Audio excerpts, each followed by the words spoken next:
جی السلام علیکم دوستو، میرا نام سید مہدی بخاری ہے۔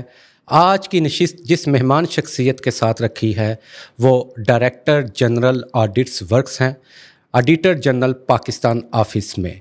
اس سے پہلے وہ chief accounts officer Pakistan railway رہے، اس سے قبل وہ member finance board capital development authority Islamabad رہے، اور اس سے پہلے وہ D G audits foreign ministry of Pakistan رہے۔ کمیشن پاسٹ آفیسر ہیں، انتہائی پڑھی لکھی شخصیت ہے۔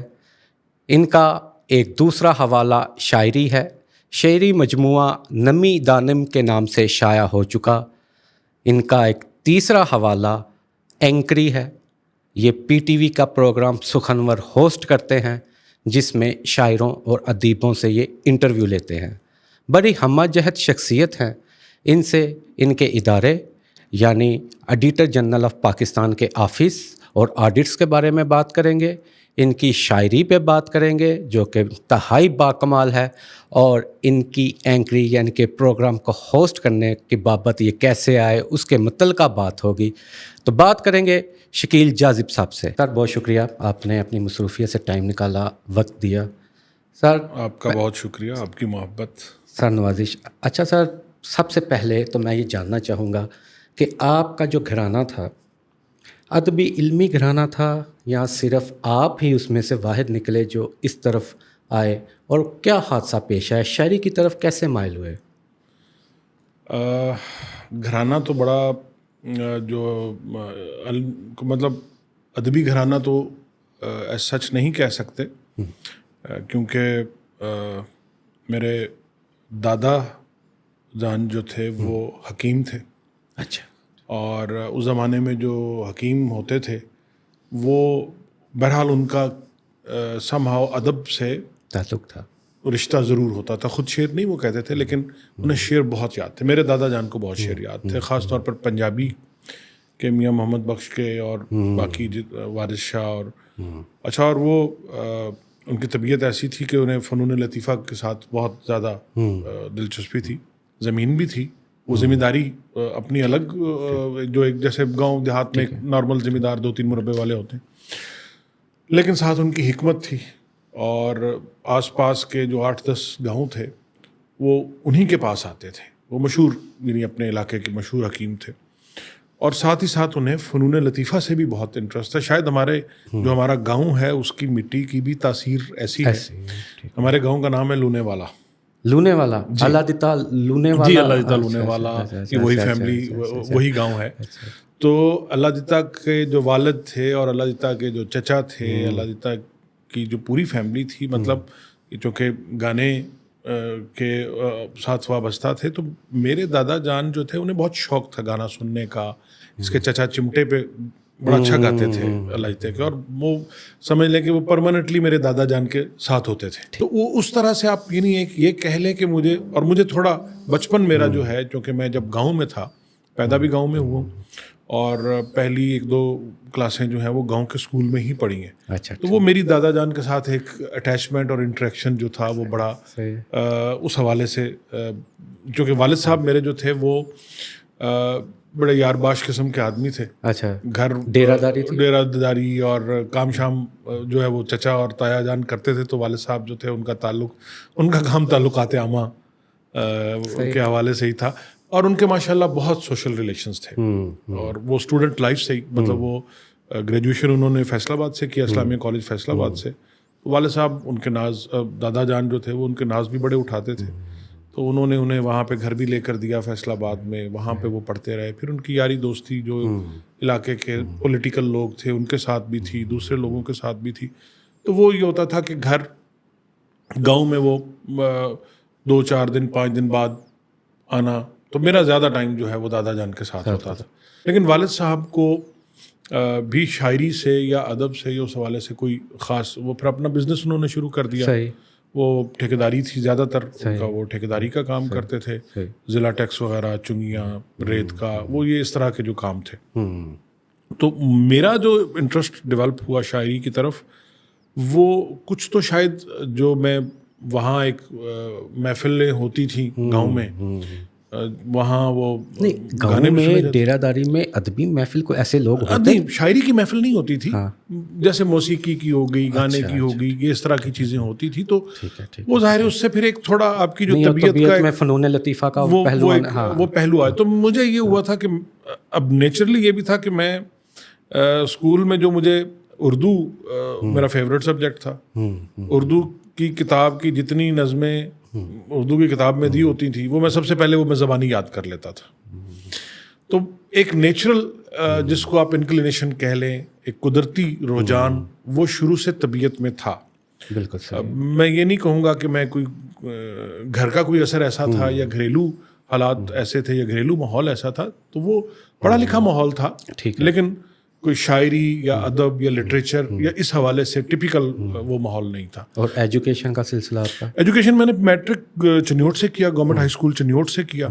ہاں اس میں یہ ہوا کہ جب میں نے میٹرک کیا تو میٹرک کے دوران میں نے ڈبیٹس میں اور بیت بازی میں اور اقبالیات میں وہ میں بہت زیادہ ذوق و شوق سے حصہ لیتا تھا. اور میرے ٹیچرس بھی مجھے یہ کہتے تھے کہ تمہارا شعر پڑھنے کا انداز بہت بہتر ہے, تو وہ مجھے اقبالیات میں بھی لے گئے. پھر بیت بازی میں نے کوئی اس زمانے میں کوئی 2000 سے زیادہ شعر یاد کیے ہوں گے. اچھا.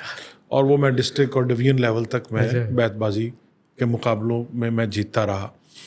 اور پھر ایف ایس سی میں نے اسلامیہ کالج چنیوٹ سے, وہ بھی وہیں سے کی. تو ایف ایس سی میں پھر میرا میڈیکل کے سبجیکٹ تھے. میری والدہ کی خواہش تھی کہ بیٹا میرا ڈاکٹر بنے. تو اللہ کا شکر ہوا کہ ایف ایس سی کے بعد پھر مجھے میڈیکل میں بھی داخلہ مل گیا. پنجاب میڈیکل کالج فیصل آباد میں مجھے داخلہ مل گیا. ٹھیک ہے. اور ایم بی بی ایس کے دوران ہی پھر یہ پھر چونکہ اس دوران میں میٹرک اور ایف ایس سی کے دوران میں مجھے یہ ہوا تھا کہ میں نے تک بندی شروع کر دی تھی. اچھا. ہمارے کچھ استاد ایسے تھے جو شاعر تھے. اچھا. مثلاً کون سے؟ ہمیں انگریزی پڑھاتے تھے پروفیسر ارشد گوہر صاحب, وہ بڑے اچھے شاعر تھے. پروفیسر سلیم اختر صاحب تھے. ہاں پروفیسر سلیم اختر جی, نہیں یہ وہ والے گورنمنٹ کالج والے نہیں, پروفیسر سلیم اختر چنیوٹ میں, چنیوٹ کالج کے تھے. پھر ہمارے اردو کے پروفیسر تھے وہاں ہائی اسکول میں تھے, امید علی کاظمی صاحب تھے, وہ بڑا اچھا یعنی اردو کے استاد تھے. ہمارے جو کیمسٹری کے پروفیسر تھے منیر حسین صاحب, اچھا وہ بڑے لیفٹسٹ مائنڈ کے آدمی تھے اور پکے سرخے تھے. تو جب انہیں میرا پتہ چلا کہ یہ شاعر کے ہے اور شعر کہتا ہے تو وہ پھر میرے ساتھ ان کا ایک خاص انس ڈیولپ ہو گیا. پھر مجھے انہوں نے کہا, بلکہ مجھے انہوں نے پرسو کیا کہ تم پڑھو مارکس کو, اور لیفٹ کا جتنا لٹریچر تھا سبت حسن اور یہ علی عباس جلال پوری, اور وہ یہ ایف ایس سی کے دوران میں نے پھر یہ کافی یہ لٹریچر یہ اپنی وہ دوسری کتابیں بھی پڑھتا رہا, لیکن ساتھ ساتھ یہ بھی پڑھتا رہا. پھر انہی کے نظریات میں تبدیلی آئی پڑھ کے. ہاں مطلب وہ بڑے انفلوئنس ہوتے ہیں نا, آپ شروع میں تو یہ چیزیں بڑی آپ کو فیسینیٹ کرتی ہیں.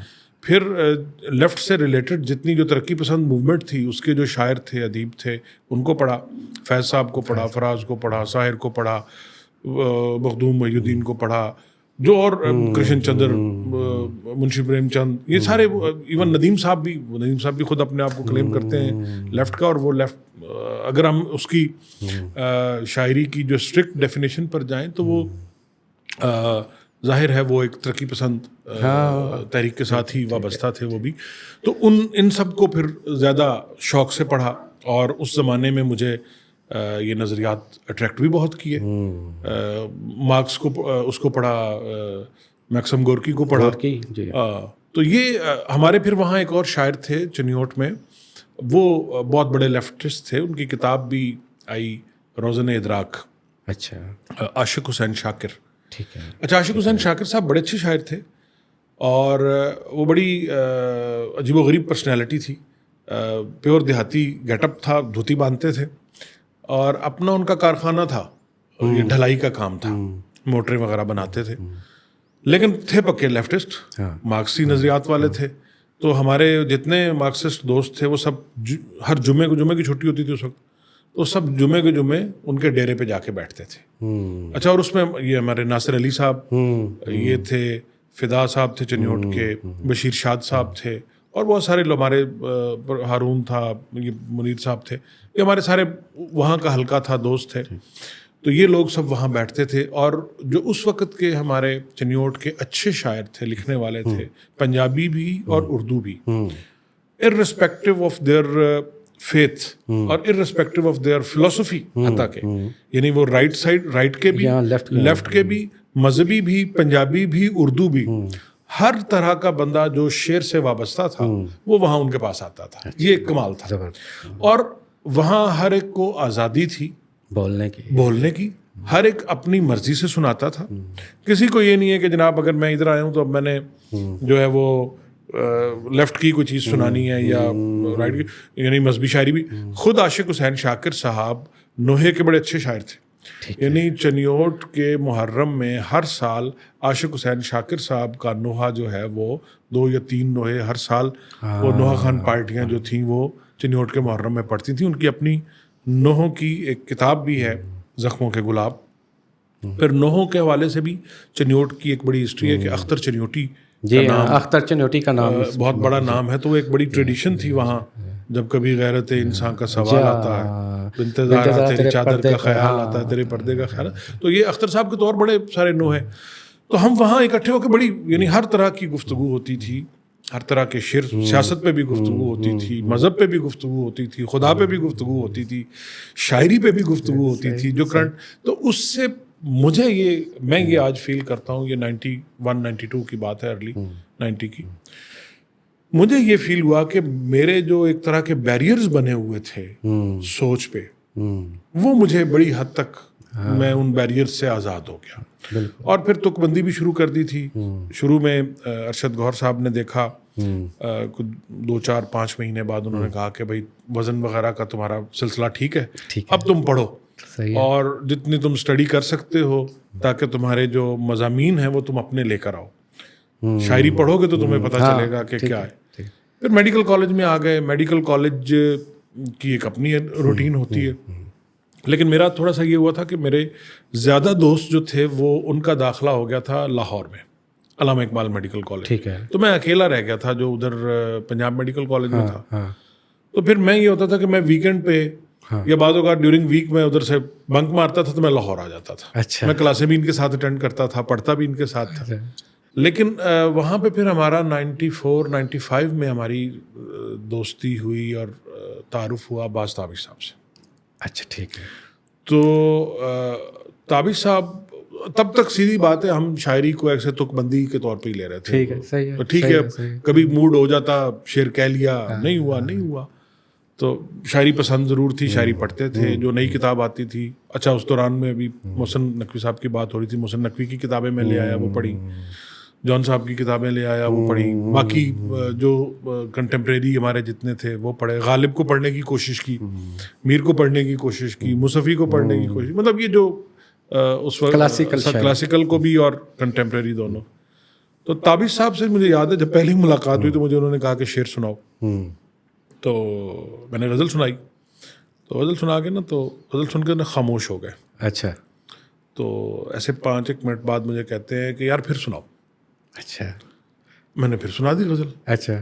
پھر کہنے لگے کچھ اور سناؤ. پھر میں نے کوئی 1-2 اور غزلیں سنا دی.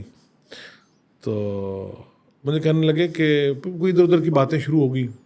مجھے کہنے لگے کہ شکیل تم شعر کہہ سکتے ہو تو تم اس کو سنجیدہ لو. آپ کو سند تو مل گئی. میرے لیے یقین کریں کہ وہ اس وقت بڑا ہی انکریجنگ تھا. ٹھیک ہے, صحیح. میں نے کہا جی میں تو ایسے سیدھی سی بات ہے, کوئی اس کو بہت سنجیدہ کام کے طور پہ نہیں لے رہا. کہنے لگے نہیں تم شعر کہہ سکتے ہو, اور اگر تم شعر نہ کہہ سکتے ہوتے تو میں تمہیں یہ بات نہ کہتا. بالکل صحیح. تو میں نے وہ پھر میرے لیے بڑا ایک وہ مومنٹ میرے لیے بڑا انکریجنگ تھا. اور ایک پھر اس کے بعد 4-5 سال بعد کی بات ہے, میں ابھی شاید میڈیکل سے کیونکہ میں نے پھر میڈیکل فائنل ایئر میں نے چھوڑ دیا تھا. میں نے سول سروسز میں آ گیا. میں نے پہلے PCS کے ایگزام دیے, تو میرا PCS میں سلیکشن ہوگی, تو میں نے میڈیکل چھوڑ کے سول سروس جوائن کر لی 98 میں. آپ نے آخری سال میں میڈیکل چھوڑ دیا, یعنی ڈاکٹری کی سند آپ نہیں لے سکتے. ڈاکٹری کی سند نہیں لی. اچھا. اس کی بھی وجہ ہے اصل میں, میرا چونکہ فائنل ایئر چل رہا تھا اور ساتھ ہی میرا یہ PCS کا رزلٹ آ گیا. اچھا PCS میں نے اشفاق نے ہم کچھ دوستوں نے اکٹھے دیا تھا, لیکن وہ لکیلی میری سلیکشن ہو گئی. باقی فائنل سلیکشن میں نہیں آ سکے. اب میں سوچ رہا ہوں کہ میں کیا کروں. میری سلیکشن ہو گئی ایز سیکشن آفیسر. تو میں نے وہاں پہ بھی پنجاب میڈیکل کالج میں بھی اور یہاں پہ بھی دوستوں سے بھی اپنے والدین سے بھی سب سے مشورہ کیا. میں نے کہا جی مجھے یہ بتائیں کہ میرا فائنل ایئر ہے, میں اس کو تو ہولڈ نہیں کر سکتا جو میری سلیکشن ہوئی ہے, کیونکہ وہ میں اگر نہیں جوائن کروں گا تو وہ سیٹ ختم ہو جائے گی, مجھے دوبارہ دینا پڑے گا. میں نے کہا میڈیکل کو تو میں ہولڈ کر سکتا ہوں, وہ میں اگر اس سال فائنل نہیں دیتا تو میں اگلے سال دے سکتا ہوں, اس سے اگلے سال دے سکتا ہوں.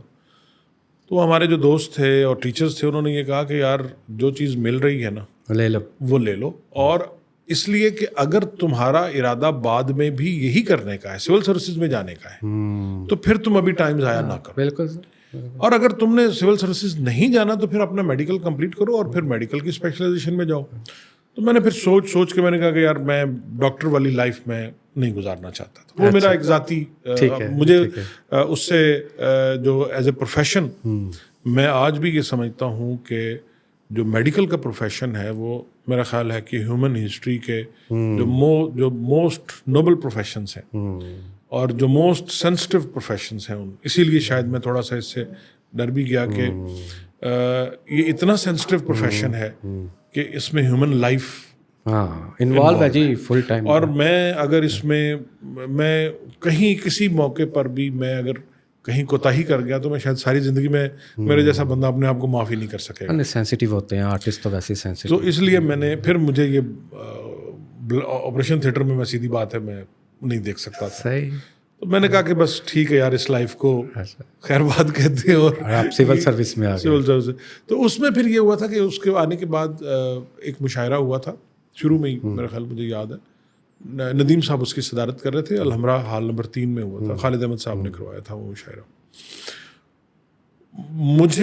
میں اس مشاعرے کا پہلا شاعر تھا, اوپنر تھا. تو میں نے غزل پڑھی, وہ الحمدللہ اچھی داد مل گئی, مشاعرے کا ماحول بن گیا وہ. تو مشاعرہ ختم ہوا تو ندیم صاحب نے مجھے بلایا, چائے پہ بیٹھے ہوئے تھے تو مجھے بندے نے آ کے ندیم صاحب بلا رہے ہیں آپ. گیا تو ندیم صاحب نے یعنی بہت بڑے آدمی تھے. ابھی یعنی میں آپ کو اور ان کے اور بھی میں واقعات اگر بتاؤں تو بحیثیت انسان میں شاید ان سے بڑا آدمی میں نے کوئی نہیں دیکھا. ٹھیک ہے. ہیومن رسپیکٹ کے حوالے سے یعنی انسان کی بحیثیت انسان جتنی قدر اور عزت ندیم صاحب کرتے تھے میں نے کسی اور شاعر میں یہ نہیں دیکھی. صحیح. تو مجھے کھڑے ہو گئے اور مجھے ملے اور کہنے لگے بھائی بہت شکریہ, آپ نے مشاعرہ بنا دیا. آپ پہلے شاعر تھے اور اگر پہلے شاعر سے مشاعرہ نہ بنے تو مشاعرہ بیٹھ جاتا ہے. صحیح ہے. تو اچھا وہ ٹوٹل 10 شاعر تھے اس مشاعرے میں, 8-10 شاعر تھے. تو کہنے لگے بھائی وہ آپ سے کام شروع ہوا اور وہ پھر ٹھیک ہے. تو وہ میرے لیے اعزاز کی بات بہت بڑا ایک اچیومنٹ ہے یہ کہ سب کی اسٹیج پہ یعنی ندیم صاحب کے منہ سے یہ الفاظ نکلنے میں سمجھتا ہوں کہ میرے لیے یہ بہت بڑی آنر کی بات تھی. پہلا شعر یاد ہے جو آپ کہتے ہیں میں تک بندی سے شروع کیا؟ اب وہ مجھے یاد, وہ بلکہ مجھے یاد ہے کہ وہ میں نے لکھا تھا اپنی وہ کتاب کی نا بیک پیج پہ. اچھا ٹھیک ہے. تو وہ میں نے کوئی 2 شعر لکھے تھے خود ہی نا. ٹھیک ہے. تو میں 5ویں کلاس میں تھا مجھے یاد ہے. تو والد صاحب نے کہیں وہ دیکھ لی, کتاب پڑھی ہوئی تھی, انہوں نے دیکھا تو نیچے میں نے شکیل ہی اس وقت شکیل لکھتا تھا, تخلص نہیں تھا. تو مجھے کہا یہ کس کے شعر ہے؟ میں نے کہا جی میرے. کہتے جی تم کس کام میں پڑھ گئے ہو؟ اچھا. کہتے یہ شاعری وائری کوئی کام نہیں ہے. مجھے بڑا سمجھایا انہوں نے. انہوں نے کہا یہ بیچارے بھوکے مر رہے ہیں شاعر, اور تم شاعر بن گئے تو ہم تو تم پہ آس لگا کے بیٹھے ہیں کہ یار ہمارا ایک بچہ ہے, لائق بچہ ہے. اور یہ میرا پرائمری میں مجھے وظیفہ ملا تھا تو کہنے لگے یہ تو تم تو ضائع ہو جاؤ گے. بالکل کوئی ضرورت نہیں شعر کہنے کی, اور اپنی پڑھائی پہ توجہ دو. تو میں سیدھی بات ہے میں ڈر گیا تھا اس وقت شروع میں. تو میں نے کہا کہ شاید پتہ نہیں یہ کوئی غلط کام ہو گیا. تو بہرحال اور اس کے پھر کچھ عرصہ بعد میں نے نہیں کہے شعر. اچھا. لیکن وہ پھر اس کے بعد میں نے جوش آتا تھا تو نظمیں پڑھتا تھا, یاد ہو جاتی تھی. پھر تک بندی شروع ہوئی. تو 7ویں 8ویں میں پھر میں نے شعر کہنے شروع کیے تھے. تو اس زمانے کا یعنی جو ایک شعر تھا وہ شاید 7ویں 8ویں کے زمانے کا شعر تھا, وہ مجھے یاد ہے آج بھی. اچھا وہ کیا تھا؟ وہ تھا کہ جب محبت کے تقاضوں کو سمجھنے والے کہہ دے آنسو کو بھی پانی تو قیامت سمجھو. ہائے ہائے ہائے کمال ہے. کہہ دے آنسو کا بھی پانی تو کیا مت سمجھو. زبردست. یہ مجھے یاد ہے وہ، حالانکہ میں نے کسی کتاب میں یا اس میں یہ نہیں بات شامل نہیں کیا، لیکن یہ مجھے یاد ہے بالکل، وہ نقش ہو گیا ہوا تھا. آپ کی شاعری جتنی میں نے پڑھی اس پہ یہ میرا اپنی اسیسمنٹ یہ ہے کہ آپ کلاسیکل غزل کہتے ہیں، اور شاید آپ کلاسیکل شعراء سے ہی متاثر ہوئے، غالب یا میر. یا آج کی جو شاعری ہے جس کو جدید شاعری کہا جا رہا ہے، اس کو کس نگاہ سے دیکھتے ہیں، یا اس کو شاعری سمجھتے بھی ہیں کہ نہیں؟ کیونکہ میں یہ دیکھتا ہوں کہ نئے جو نوجوان شعراء ہیں وہ اپنی شاعری میں انگلش کے لفظ بھی استعمال کر رہے ہیں، یعنی غزل میں انگلش کے لفظ، یعنی وہ لفظیات میں ہی بہت بڑا تناؤ یا تبادلہ. اس کو کیا سمجھتے ہیں، کیسے؟ دیکھیں، سب سے پہلے تو جو انگریزی کا استعمال ہے نا اردو میں، وہ کوئی بری بات نہیں ہے. مطلب میں ذاتی طور پہ میں جہاں کسی بھی اردو کی خوبی ہی یہ ہے، یہ اتنی کہ الاسٹک زبان ہے، شرط یہ ہے کہ وہ لفظ وہاں غریب نہ لگ رہا ہو. ٹھیک ہے، ٹھیک، وہ جسٹیفائی ہو رہا ہو. تو آپ فارسی کا لفظ، جب ہم فارسی، عربی اور ہندی کے الفاظ جڑ دیتے ہیں، انگلش کا بھی کر سکتے تو ہیں. انگلش کا بھی کر سکتے ہیں اس میں. حتیٰ کہ ہم تو ہندی کے لفظوں کے ساتھ اب اضافتے لگا کے ہندی کی بھی ترکیب بنا رہے ہیں. صاحب تلوار ہمارے ایک بڑے مشہور شاعر ہیں، انہوں نے صاحب تلوار کی ترکیب بھی استعمال کی ہوئی ہے. تلوار ہندی کا لفظ ہے. جو بات آپ نے کی نا کہ اچھا، میرا انٹرسٹ، میرا جو میں یقیناً غزل کی جہاں تک اگر آپ بات کریں گے تو غزل ایک ایسی صنف ہے جس کی ایک ہسٹری ہے. یہ صرف فارسی سے نہیں آئی، یہ عربی سے فارسی میں آئی، فارسی سے اردو میں آئی.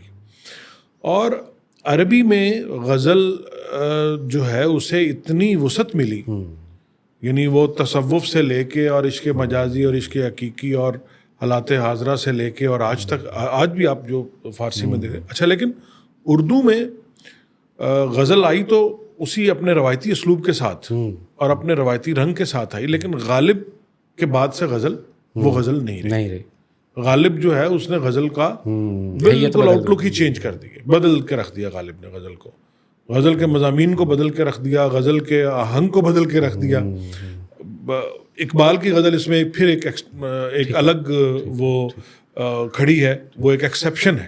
بلکہ اقبال کی غزل تو پوری اردو شاعری میں ایک ایکسیپشن ہے. آپ اپنے آپ کو روایت سے علیحدہ نہیں کر سکتے. اس کی وجہ یہ ہے کہ غزل کا فارمیٹ، غزل کا اسلوب، غزل کا آہنگ، غزل کے مضامین کہیں نہ کہیں سے ڈیرائیو ہو کر آ رہے ہیں. حتیٰ کہ جس مضمون کو آپ نیا مضمون بھی کہتے ہیں نا، وہ بھی نیا نہیں ہوتا. آپ جب غزل کی پرانی تاریخ اٹھا کر دیکھ لیں نا، ہزاروں نہیں لاکھوں شعراء ہیں جنہوں نے غزل کی، فارسی کے بھی اور اردو کے بھی. تو کون سا مضمون چھوڑا ہوگا کسی نے؟ اگر ہم احساسات کی بات کرتے ہیں، رویوں کی بات کرتے ہیں، اب ہوتا کیا ہے کہ آپ اس احساس کو، اس رویے کو نیا کیسے بناتے ہیں؟ یا تو آپ اس کو بیان کرنے کا انداز بدلتے ہیں، یا آپ وہ الفاظ بدلتے ہیں. بالکل صحیح ہے. یہ دو چیزیں ہیں جن سے آپ اس کا ایک نیا پن یا ایک فریشنس جس کو ہم کہتے ہیں وہ آپ اس کے اندر لے آتے ہیں.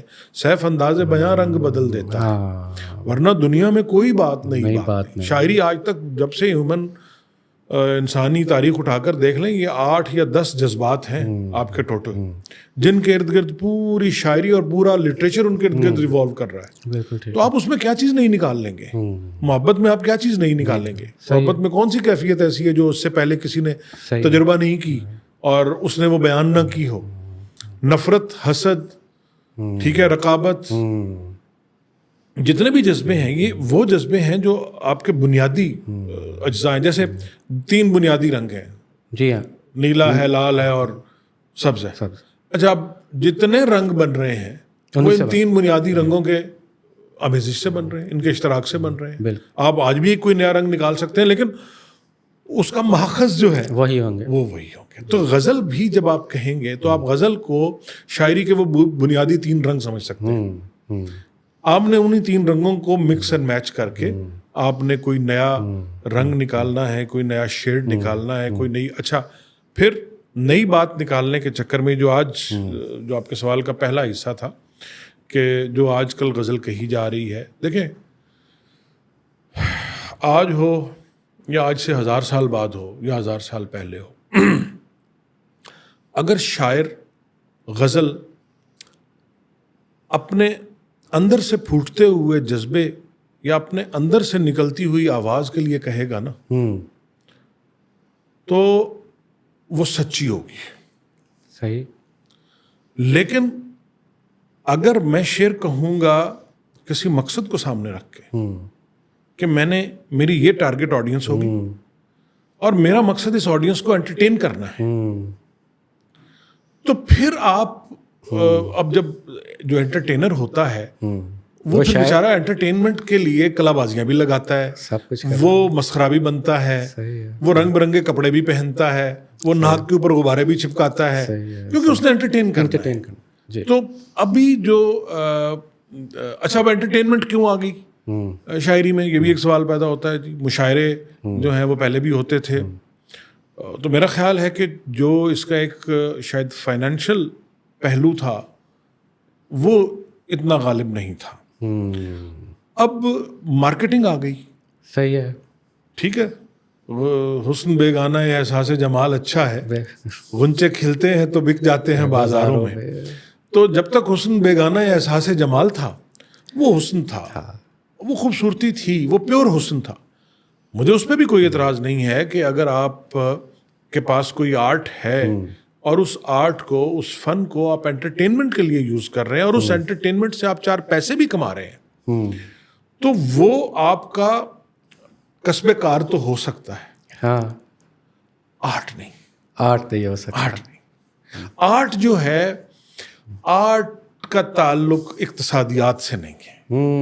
آرٹ کا تعلق جو ہے وہ مشاعرے کی واہ واہ سے نہیں ہے، کیونکہ مشاعرے کی واہ واہ میں تو بچے بیچارے جو بیٹھے ہوئے 15-20 سال 22 سال کے بچے بیٹھے ہوئے ہیں، جنہوں نے نہ غالب کو پڑھا، نہ میر کو پڑھا، نہ مصفی کو پڑھا، نہ ذوق کو پڑھا، حافظ اور سعدی، اور وہ تو خیر بات ہی چھوڑ دینا کہ وہ کوئی ہوگی یا نہیں ہوگی.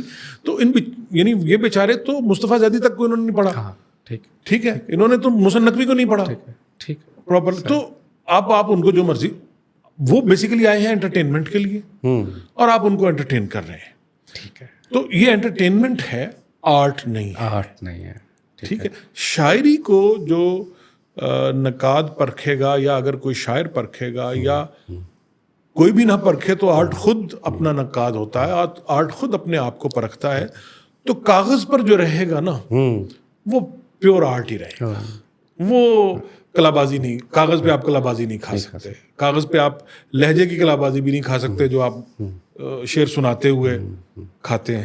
اچھا، میں یہ دیکھتا ہوں کہ یونیورسٹی کے مشاعرے کا جو ماحول ہوتا ہے، آج کی نوجوان نسل اردو اتنی اچھی نہیں سمجھتی جانتی. اس کے دیکھا دیکھی یہ ہونا شروع ہوا کہ ہمارے بہت سے اچھے شعراء جن کا آج سے 5-10 سال پیچھے کا کلام مجھے بہت اچھا لگتا ہے، لیکن میں نے دیکھا وقت کے ساتھ ساتھ وہ اس سطح پہ آتے گئے کہ وہ ہوٹنگ اور داد. ویسے ہوٹنگ کو داد سمجھنا بھی چاہیے یا نہیں؟ دیکھ، میرا ایک شعر ہے کہ داد بے داد تو جاذب یہاں سب ایک ہوئی. ہاں، داد بے داد تو جاذب یہاں سب ایک ہوئی، جو سخن فہم نہ تھا وہ بھی غزل خاں نکلا. زبردست. صحیح ہے. اچھا، اب اس میں شعر سن کے حاضرین کا اگر کہکہا نکل جاتا ہے اور وہ ہنسنے لگتے ہیں اور آنکھیں مارنے لگتے ہیں ایک دوسرے کو، تو میں تو اسے داد نہیں سمجھتا. صحیح ہے. ٹھیک ہے، بالکل ٹھیک ہے. اور میں اس چیز کو شعر بھی نہیں سمجھوں گا. لیکن جس بندے نے وہ کیا ہے، اس نے اگر اپنے پیٹ کی خاطر کیا ہے تو وہ پورا جسٹیفائڈ ہے. ٹھیک ہے. اب دیکھیں نا، یعنی پیٹ کی خاطر آپ شعر و سخن سے جو مرضی سلوک کر دیں. نہیں، شعر و سخن سے کیا سلوک، ان کے سلوک سے شعر و سخن کا کچھ نہیں بگڑتا. دیکھیں، وہ مزاحیہ شاعری بھی تو چل رہی ہے نا، تو ہم کیا کہیں کہ مزاحیہ شاعروں نے شاعری کو بگاڑ دیا. اچھا، مزاحیہ شاعری میں بھی ایک پھکڑ پن ہے ایک طرف اس میں شعر کا ایلیمنٹ ہے. دلاور فگار تھے، جیسے ضمیر جعفری تھے، جیسے انور مسعود ہیں.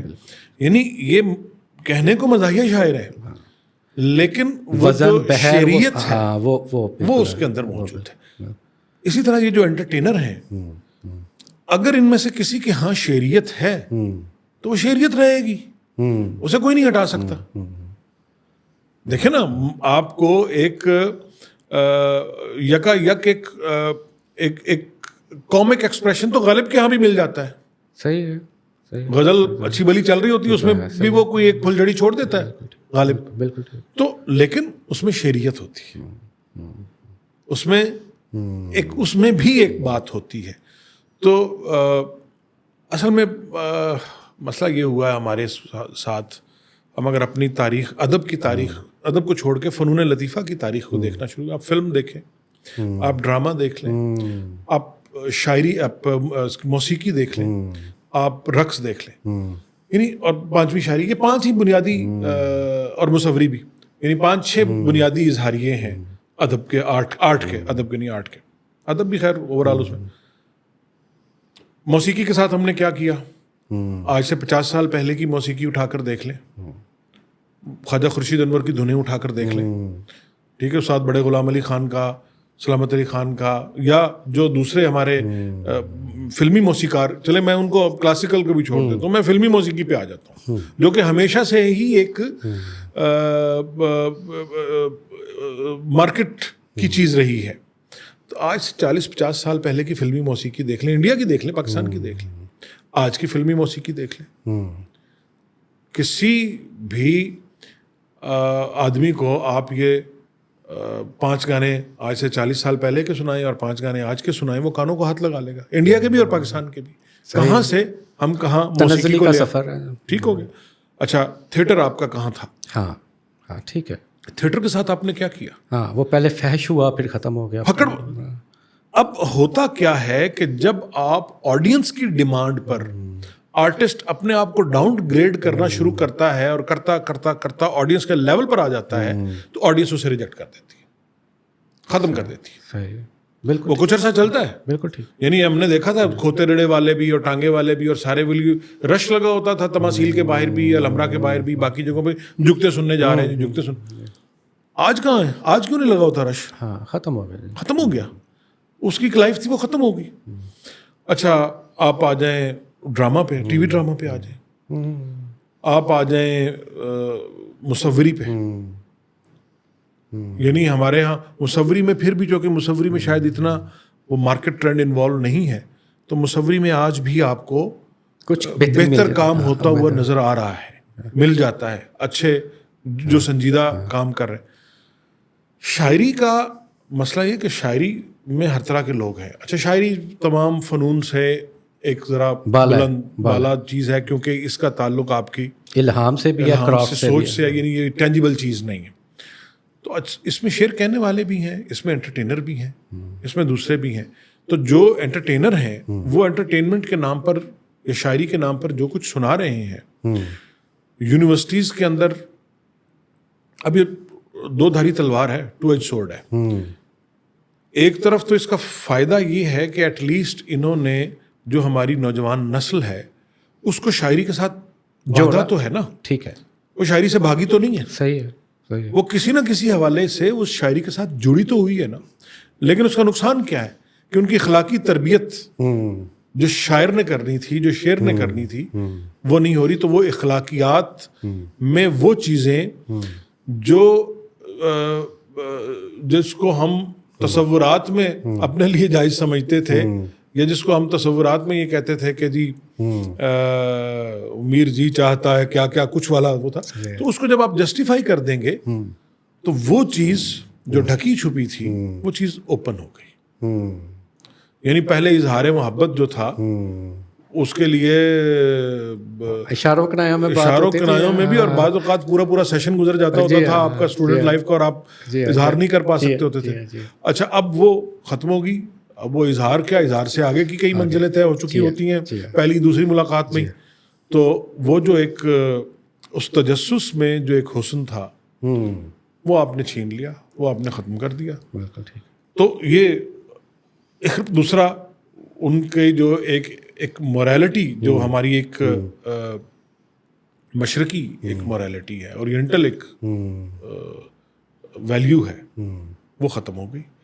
وہ شاید ویسے ختم ہو ہی جاتی اگلے کچھ 100-200 سال بعد، کیونکہ جب ہم آپ ایک جا رہے ہیں گلوبلائزیشن کی طرف اور ایک گلوبل ولیج بن رہا ہے، بلکہ بن چکا ہوا ہے، جس میں میڈیا کمیونیکیشن اور خاص طور پر اب سوشل میڈیا نے تو یہ بیریئرز سارے ویسے ہی ختم کر دیے ہیں. لیکن اس میں بھی میرا ذاتی خیال یہ ہے کہ جو یہ ہے نا ویسٹرن کلچر، جی وہ شاید سارے کا سارا ڈومینیٹ نہ کرے، کیونکہ جب یہ مکس ہوگا نا تو ایسٹرن کلچر کی بہت ساری چیزیں ایسٹرن کی کلچر کی ڈومینیٹ کریں گی، بہت ساری ویسٹرن کلچر کی ڈومینیٹ کریں گی، اور یہ الٹیمیٹلی ایک مکس بنے گا.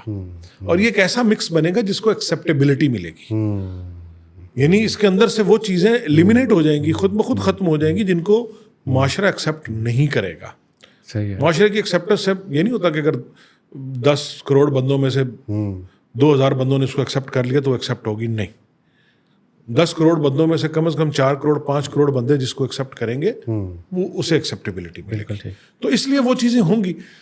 باقی یہ چیزیں جو ہیں، اور جن شعراء اکرام نے اپنا معیار گرا لیا تاکہ داد سمیٹی جا سکے، آپ کو وہ جاتی ہے. دیکھیں، میں نے پھر اگین وہی کہا، میرے میں اگر ایک کیپیسٹی ہے کہ اللہ نے، دیکھیں شاعری ودیت ہے، یہ ایک آپ کے پاس امانت بھی ہے اللہ کی. اللہ نے ہر آدمی کو شاعر نہیں بنایا. شاعر جس کو بنایا ہے اسے اللہ نے یہ خاص صفت عطا کی ہے، یہ خاص وصف دیا ہے. تو جو اس کی کیپیسٹی ہے اسے اپنی کیپیسٹی کے مطابق اس کو پوری دیانتداری سے یوٹیلائز کرنا چاہیے.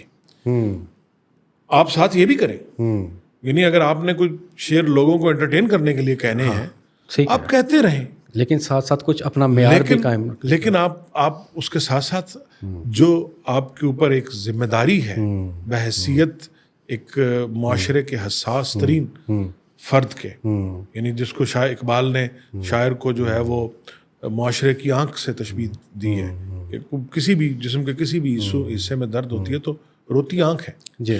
تو آپ نے اس آنکھ کی، اور وہ دیدہ بینا، معاشرے کا دیدہ بینا بھی یہی ہے، اور معاشرے کی غم میں رونے والی آنکھ بھی یہی ہے. تو آپ نے اپنے آپ کو اس آنکھ کے منصب سے نہیں گرانا. بالکل زبردست. ٹھیک ہے. تو اس آنکھ میں وہ جو نم ہے وہ رہنا چاہیے. شوخی آ جاتی ہے، شرارت آ جاتی ہے، اور وہ موقع کی مناسبت سے ہوتی ہے، اس میں حرج کوئی نہیں ہے. لیکن جو اصل مقصد ہے، جو آپ کا اصل معیار ہے، کیوں آپ کا یا شاعر کا بنیادی گول یہ ہونا چاہیے کہ اس نے الٹیمیٹلی اپنی آڈینس کو اپنے لیول پر لانا ہے. بالکل صحیح. یہ گول ہونا. آپ بچوں سے جب بات کرتے ہیں تو آپ بچوں کے لیول پہ جا کے بات کرتے ہیں، لیکن آپ ان سے بچوں والی بات نہیں کرتے، بچگانہ بات نہیں کرتے. آپ بات بڑوں والی کرتے ہیں، لیکن ان کے لیول پر جا کر کرتے ہیں، اور اس طرح سے کرتے ہیں کہ انہیں آہستہ آہستہ اپنے لیول پر لے آئیں. یہ کام صرف شاعر کر سکتا ہے. اچھا، یہ کام معاشرے میں اور کر بھی کوئی نہیں سکتا. اچھا، آپ نے کچھ دیر پہلے بتایا کہ اساتذہ اکرام سب خیالات باندھ گئے، مضمون وہ باندھ چکے، صرف اسلوب جو ہوتا ہے کہنے کا وہی کسی کو شاعری میں ممتاز بنا دیتا ہے کہ اس نے نئے ڈھنگ سے وہی خیال تو وہی باندھا لیکن نئے ڈھنگ سے رکھتی ہے. میں آپ سے یہ جاننا چاہوں گا کہ آج کے دور میں جتنی شاعری ہو رہی ہے، کیا انہوں نے وہ پرانے اساتذہ کو وہ تو چھوڑ کے یہ کوئی نئی طرح کی چیز نہیں سامنے آ رہی؟ یعنی مجھے تو اس میں نہ خیال نظر آتا ہے، نہ وزن نظر آتا ہے. مجھے تو صرف ردیف قافیہ ملتا ہوا نظر آتا ہے کہ وہ کسی طرح ملانا چاہے. دیکھیں اگر آپ میر کو پڑھیں نا، میر کے جو تنقیدی شزرے نکات الشعراء کے میں ہیں یا باقی اس میں شاعر کی جو تعریف کی جاتی تھی نا اس زمانے میں بھی، وہ صرف 2 لفظ ہوتے تھے، مربوط است. اچھا، صحیح، زبردست. مربوط است. ٹھیک ہے بھائی. شعر کے 2 مصروں میں اگر ربط نہیں ہے تو وہ شعر نہیں ہے. سمپل سے. اچھا، یہ الہام کا پہلو اس میں کتنا ہے اور کرافٹ کس قدر ضروری ہے؟ یہ بڑا اچھا سوال آپ کا. دیکھیں، اس پہ پھر وہ ایک مثال آ جاتی ہے. پرسنٹیج میں اگر آپ بات کر لیں تو 70-75% آپ یہ سمجھ لیں کہ یہ اس میں الہام کا عمل دخل ہے. آپ کو خیال آیا، بعض اوقات پورا پورا مصرع آ جاتا ہے, پورا پورا شعر آ جاتا ہے, لیکن اس کے بعد جو اگلا 20-25% ہے وہ آپ کا علم ہے. آپ نے شاعری کے بارے میں سیکھا کیا ہے, لفظ کے در و بست کیا ہے, کس مقام پر ایک معنی کے 10 الفاظ ہیں, وہ جگہ کس لفظ کی بنتی ہے, ان میں سے درست لفظ کا انتخاب. ٹھیک ہے. اچھا, شعر جو ہوتا ہے نا, یہ بڑا ایک پراسرار معاملہ ہے. پورا شعر ایک لفظ پہ کھڑا ہوتا ہے اور شاعر کو بھی نہیں پتا ہوتا کہ وہ لفظ کون سا ہے. صحیح. اس ایک لفظ کو ہٹا دے نا, ہاں, تو شعر کا امپیکٹ ختم ہو جاتا ہے. ٹھیک ہے. اس ایک لفظ کو اس کے کسی ہم معنی لفظ سے بدل دیں تو شعر کی تاثیر ختم ہو جاتی ہے. صحیح, بالکل ٹھیک. اب شاعر وہ لفظ جان بوجھ کر نہیں لایا ہوتا شعر میں, ٹھیک ہے, وہ الہام ہے, وہ لایا ہوتا ہے, لیکن اس لفظ کو کس مقام پہ رکھنا ہے, یہ شروع میں رکھنا ہے, یہ کرافٹ میں. جیسے جانور ہے نا, یا انسان ہے, یا کوئی بھی ہے, تو جو بچہ پیدا ہوتا ہے, وہ جب پیدا ہوتا ہے تو وہ بچہ تو ہوتا ہے, ہاں, لیکن وہ علائشوں سے لتھڑا ہوتا ہے. بالکل. تو اس کی ماں کیا کرتی ہے, وہ پھر اس کو چاٹتی ہے, ہاں, صاف کرتی ہے, اس کو صاف کرتی ہے, اس کو نکھارتی ہے. صحیح. تو یہ شعر بھی یہی ہے کہ آپ کو جب ایک آمد ہے تو وہ بچہ ہے جو پیدا ہوا ہے لیکن ابھی وہ صاف نہیں ہوا, تو آپ نے اس بچے کو گیلے کپڑے سے اپنے کرافٹ سے نکھارنا ہے. اچھا, اب کرافٹ کی بات آئے گی تو اس میں پھر کسی استاد کا ہونا بھی ضروری ہوگا جس سے آپ سیکھیں. اصل میں شاعری کی جو کرافٹ ہے نا, یہ کوئی بڑھئی کے کام کی طرح یا مستری کے کام کی طرح کی نہیں ہے. صحیح. کہ جس میں کوئی پیمانے وضع ہوں, کوئی چیزیں وضع ہوں کہ لائن آپ نے سیدھی ایسے رکھنی ہے, فلانا ایسے کرنا ہے. نہیں, یہ جیسے پراسرار کام شاعری ہے نا, ویسے ہی پراسرار کام شاعری کی اصلاح اور شاعری کی کرافٹ کو درست کرنا یا درست ہونا بھی ہے. اچھا, استاد اپنے اینگل سے سوچ رہا ہوتا ہے, جو شاعر ہے اس نے شعر اپنے اینگل سے کہا ہوتا ہے. بعض اوقات یہ ہوتا ہے کہ آپ استاد سے اصلاح کرواتے ہیں تو وہ صرف ایک لفظ چینج کرتا ہے یا کچھ لفظ آگے پیچھے کر دیتا ہے, شعر بڑا اچھا بن جاتا ہے, لیکن وہ جو آپ کا خیال ہوتا ہے وہ کوئی ڈیمیج ہو جاتا ہے, ختم ہو جاتا ہے. وہ خیال ہی ایک نیا بن جاتا ہے, وہ چیز ہی ایک اور بن جاتی ہے.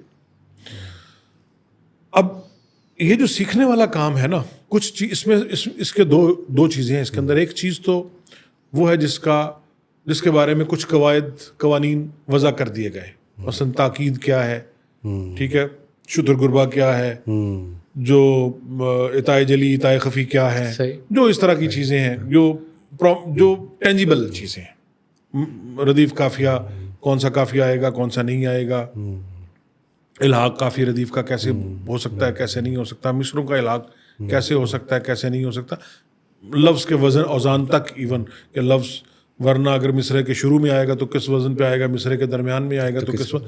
یہ چلیں وہ چیزیں ہیں جو ایک ٹینجیبل چیزیں ہیں. بہت ساری چیزیں ایسی ہوتی ہیں جو استاد آپ کو سکھاتا نہیں ہے, لیکن آپ جب استاد کے ساتھ بیٹھتے ہیں اور استاد کے شعر سنتے ہیں یا اس سے شعر پہ بات کرتے ہیں تو آپ کو اس سننے میں, اس بات کرنے میں, اس میں وہ آپ نے چیزیں خود اخذ کرنی ہوتی ہیں, خود نکالنی ہوتی ہیں کہ اچھا یہاں. اب یہ آپ اساتذہ کو پڑھ کے بھی کر سکتے ہیں. آپ نے میر کا دیوان اٹھا لیں یا غالب کا اٹھا لیں یا مومن کا اٹھا لیں, کسی کا بھی اٹھا لیں, آپ اس میں دیکھیں اچھا اس نے یا ان کے جو مشہور شعر ہیں, یہ بڑے شعر ہیں جن کو, اس میں اس نے یہ شعر یہ اس طرح سے کیوں کہا, اس کو اگر اس طرح کی بجائے اس طرح کیا جائے تو کیا فرق پڑتا ہے. تو آپ کو وہ چیز خود بخود سمجھ آ جائے گی کہ اچھا اس طرح کرنے سے یہ. انیس کے ہاں بہت سارے مصرے ایسے ہیں جن میں صرف ایک مثلا اوس, کہیں اوس استعمال کیا, شبنم بھی استعمال ہو سکتا ہے وہاں پر, لیکن اس سے وہ امپیکٹ نہیں آئے گا. تاثیر کھا کے اوس اور بھی سبزہ آ رہا ہو, اوس کے ساتھ سبزہ اور کھا کے اوس. تو اب پھر تیسری بات اس میں زبان کی آ جاتی ہے, صحت زبان اور روزمرہ. اب ہمارے لیے ہم چونکہ اہل زبان نہیں ہیں, ہم نے زبان سیکھی ہے. اب اہل زبان اگر کوئی روزمرہ غلط بھی لے آتا ہے تو وہ کانفیڈنس کے ساتھ لائے گا کیونکہ اس کی اپنی زبان ہے بھائی. ہاں ٹھیک میں نے اس کو ایسے نہیں ایسے کر دیا. ٹھیک ہمارے لیے یہ مسئلہ ہے کہ بھائی ہماری تو یہ مادری زبان نہیں ہے. پنجابی میں نے شعر کہنے ہوں, میں پنجابی کو جیسے مرضی گھڑ لوں, صحیح, یہ کام کو اردو بولنے والا نہیں کر سکتا. مجھے پتا ہے کہ میں پنجابی کا ایک لفظ ہے اس کو میں 10 طریقے سے گھڑ سکتا ہوں, اور وہ سارے کے سارے ہر ایک کا تلفظ بھی مختلف ہوگا, ہر ایک کا وزن بھی مختلف ہوگا, مفہوم ایک ہوگا. لیکن یہ سہولت فارسی بولنے والے کے پاس نہیں ہے.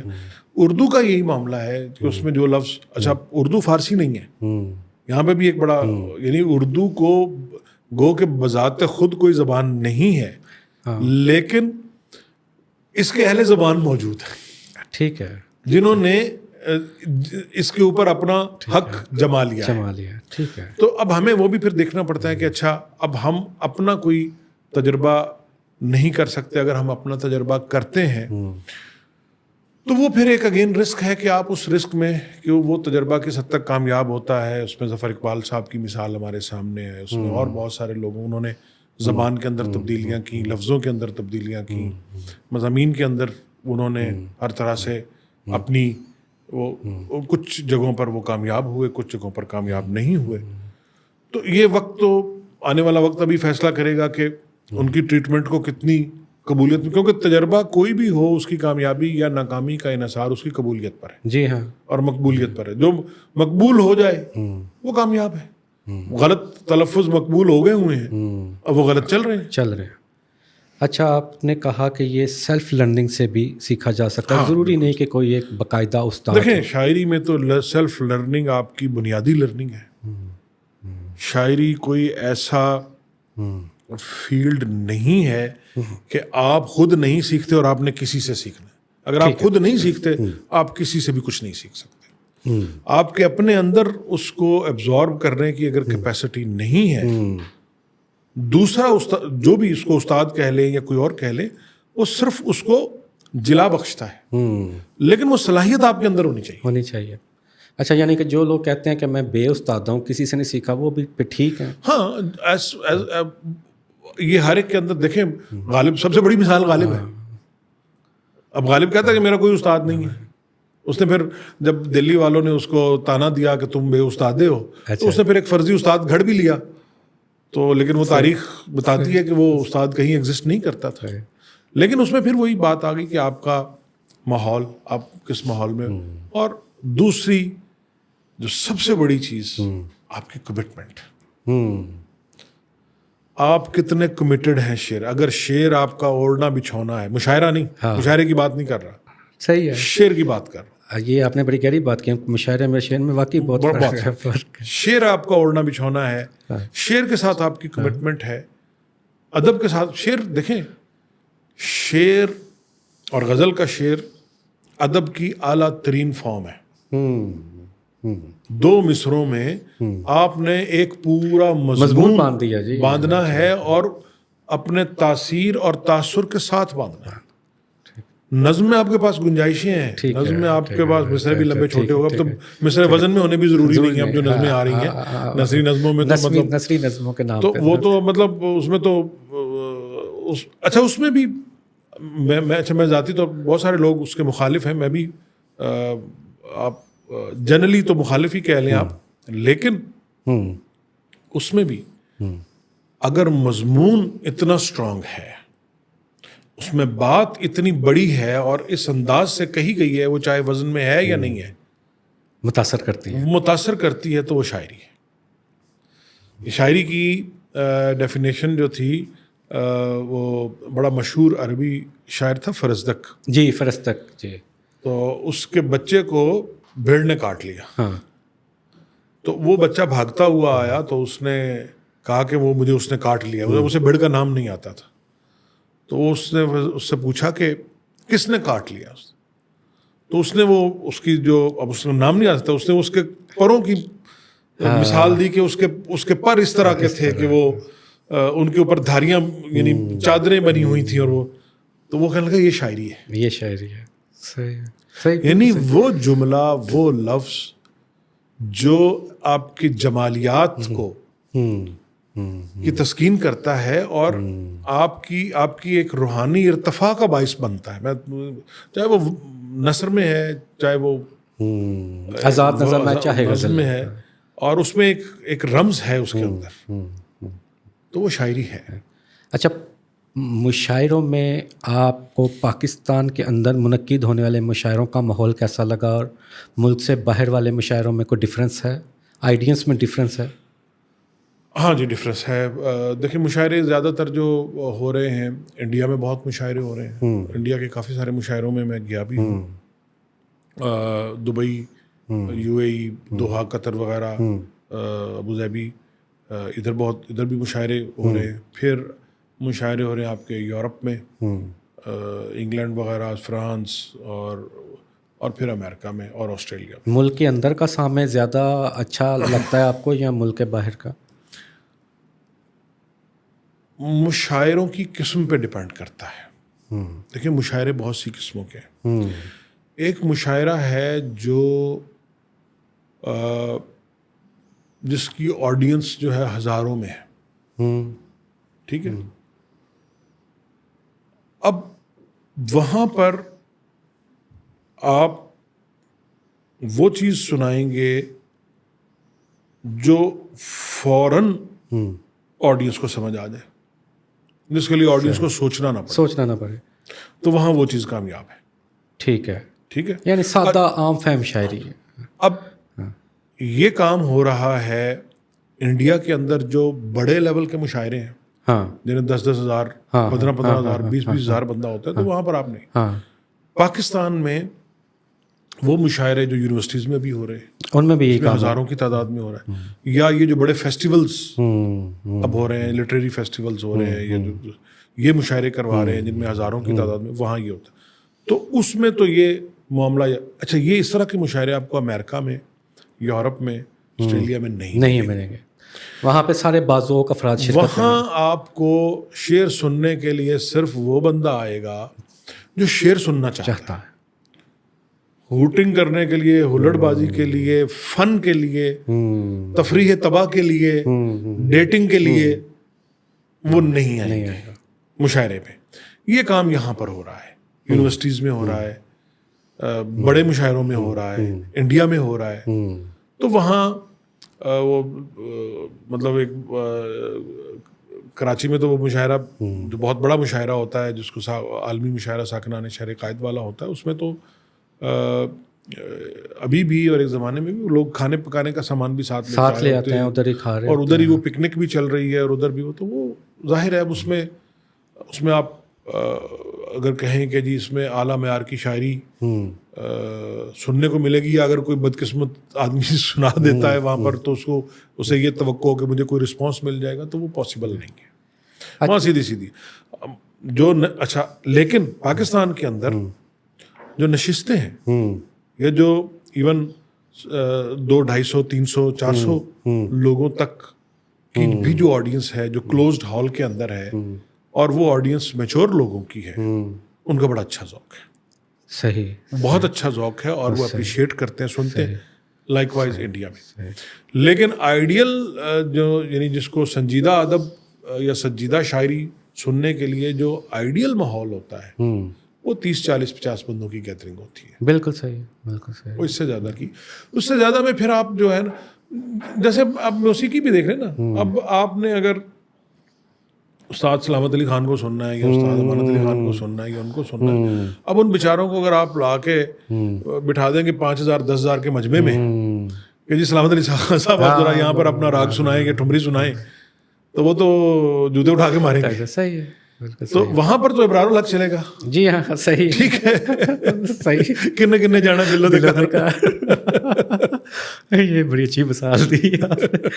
اچھا, شاعری ہو, آرٹ کی کوئی بھی صنف ہو, ہم یہ دیکھتے ہیں وہاں پہ گروپنگ ہوتی ہے, دھرے بنتے ہیں, ہر شعبے کی ایک ایلیٹ پیدا ہوتی ہے.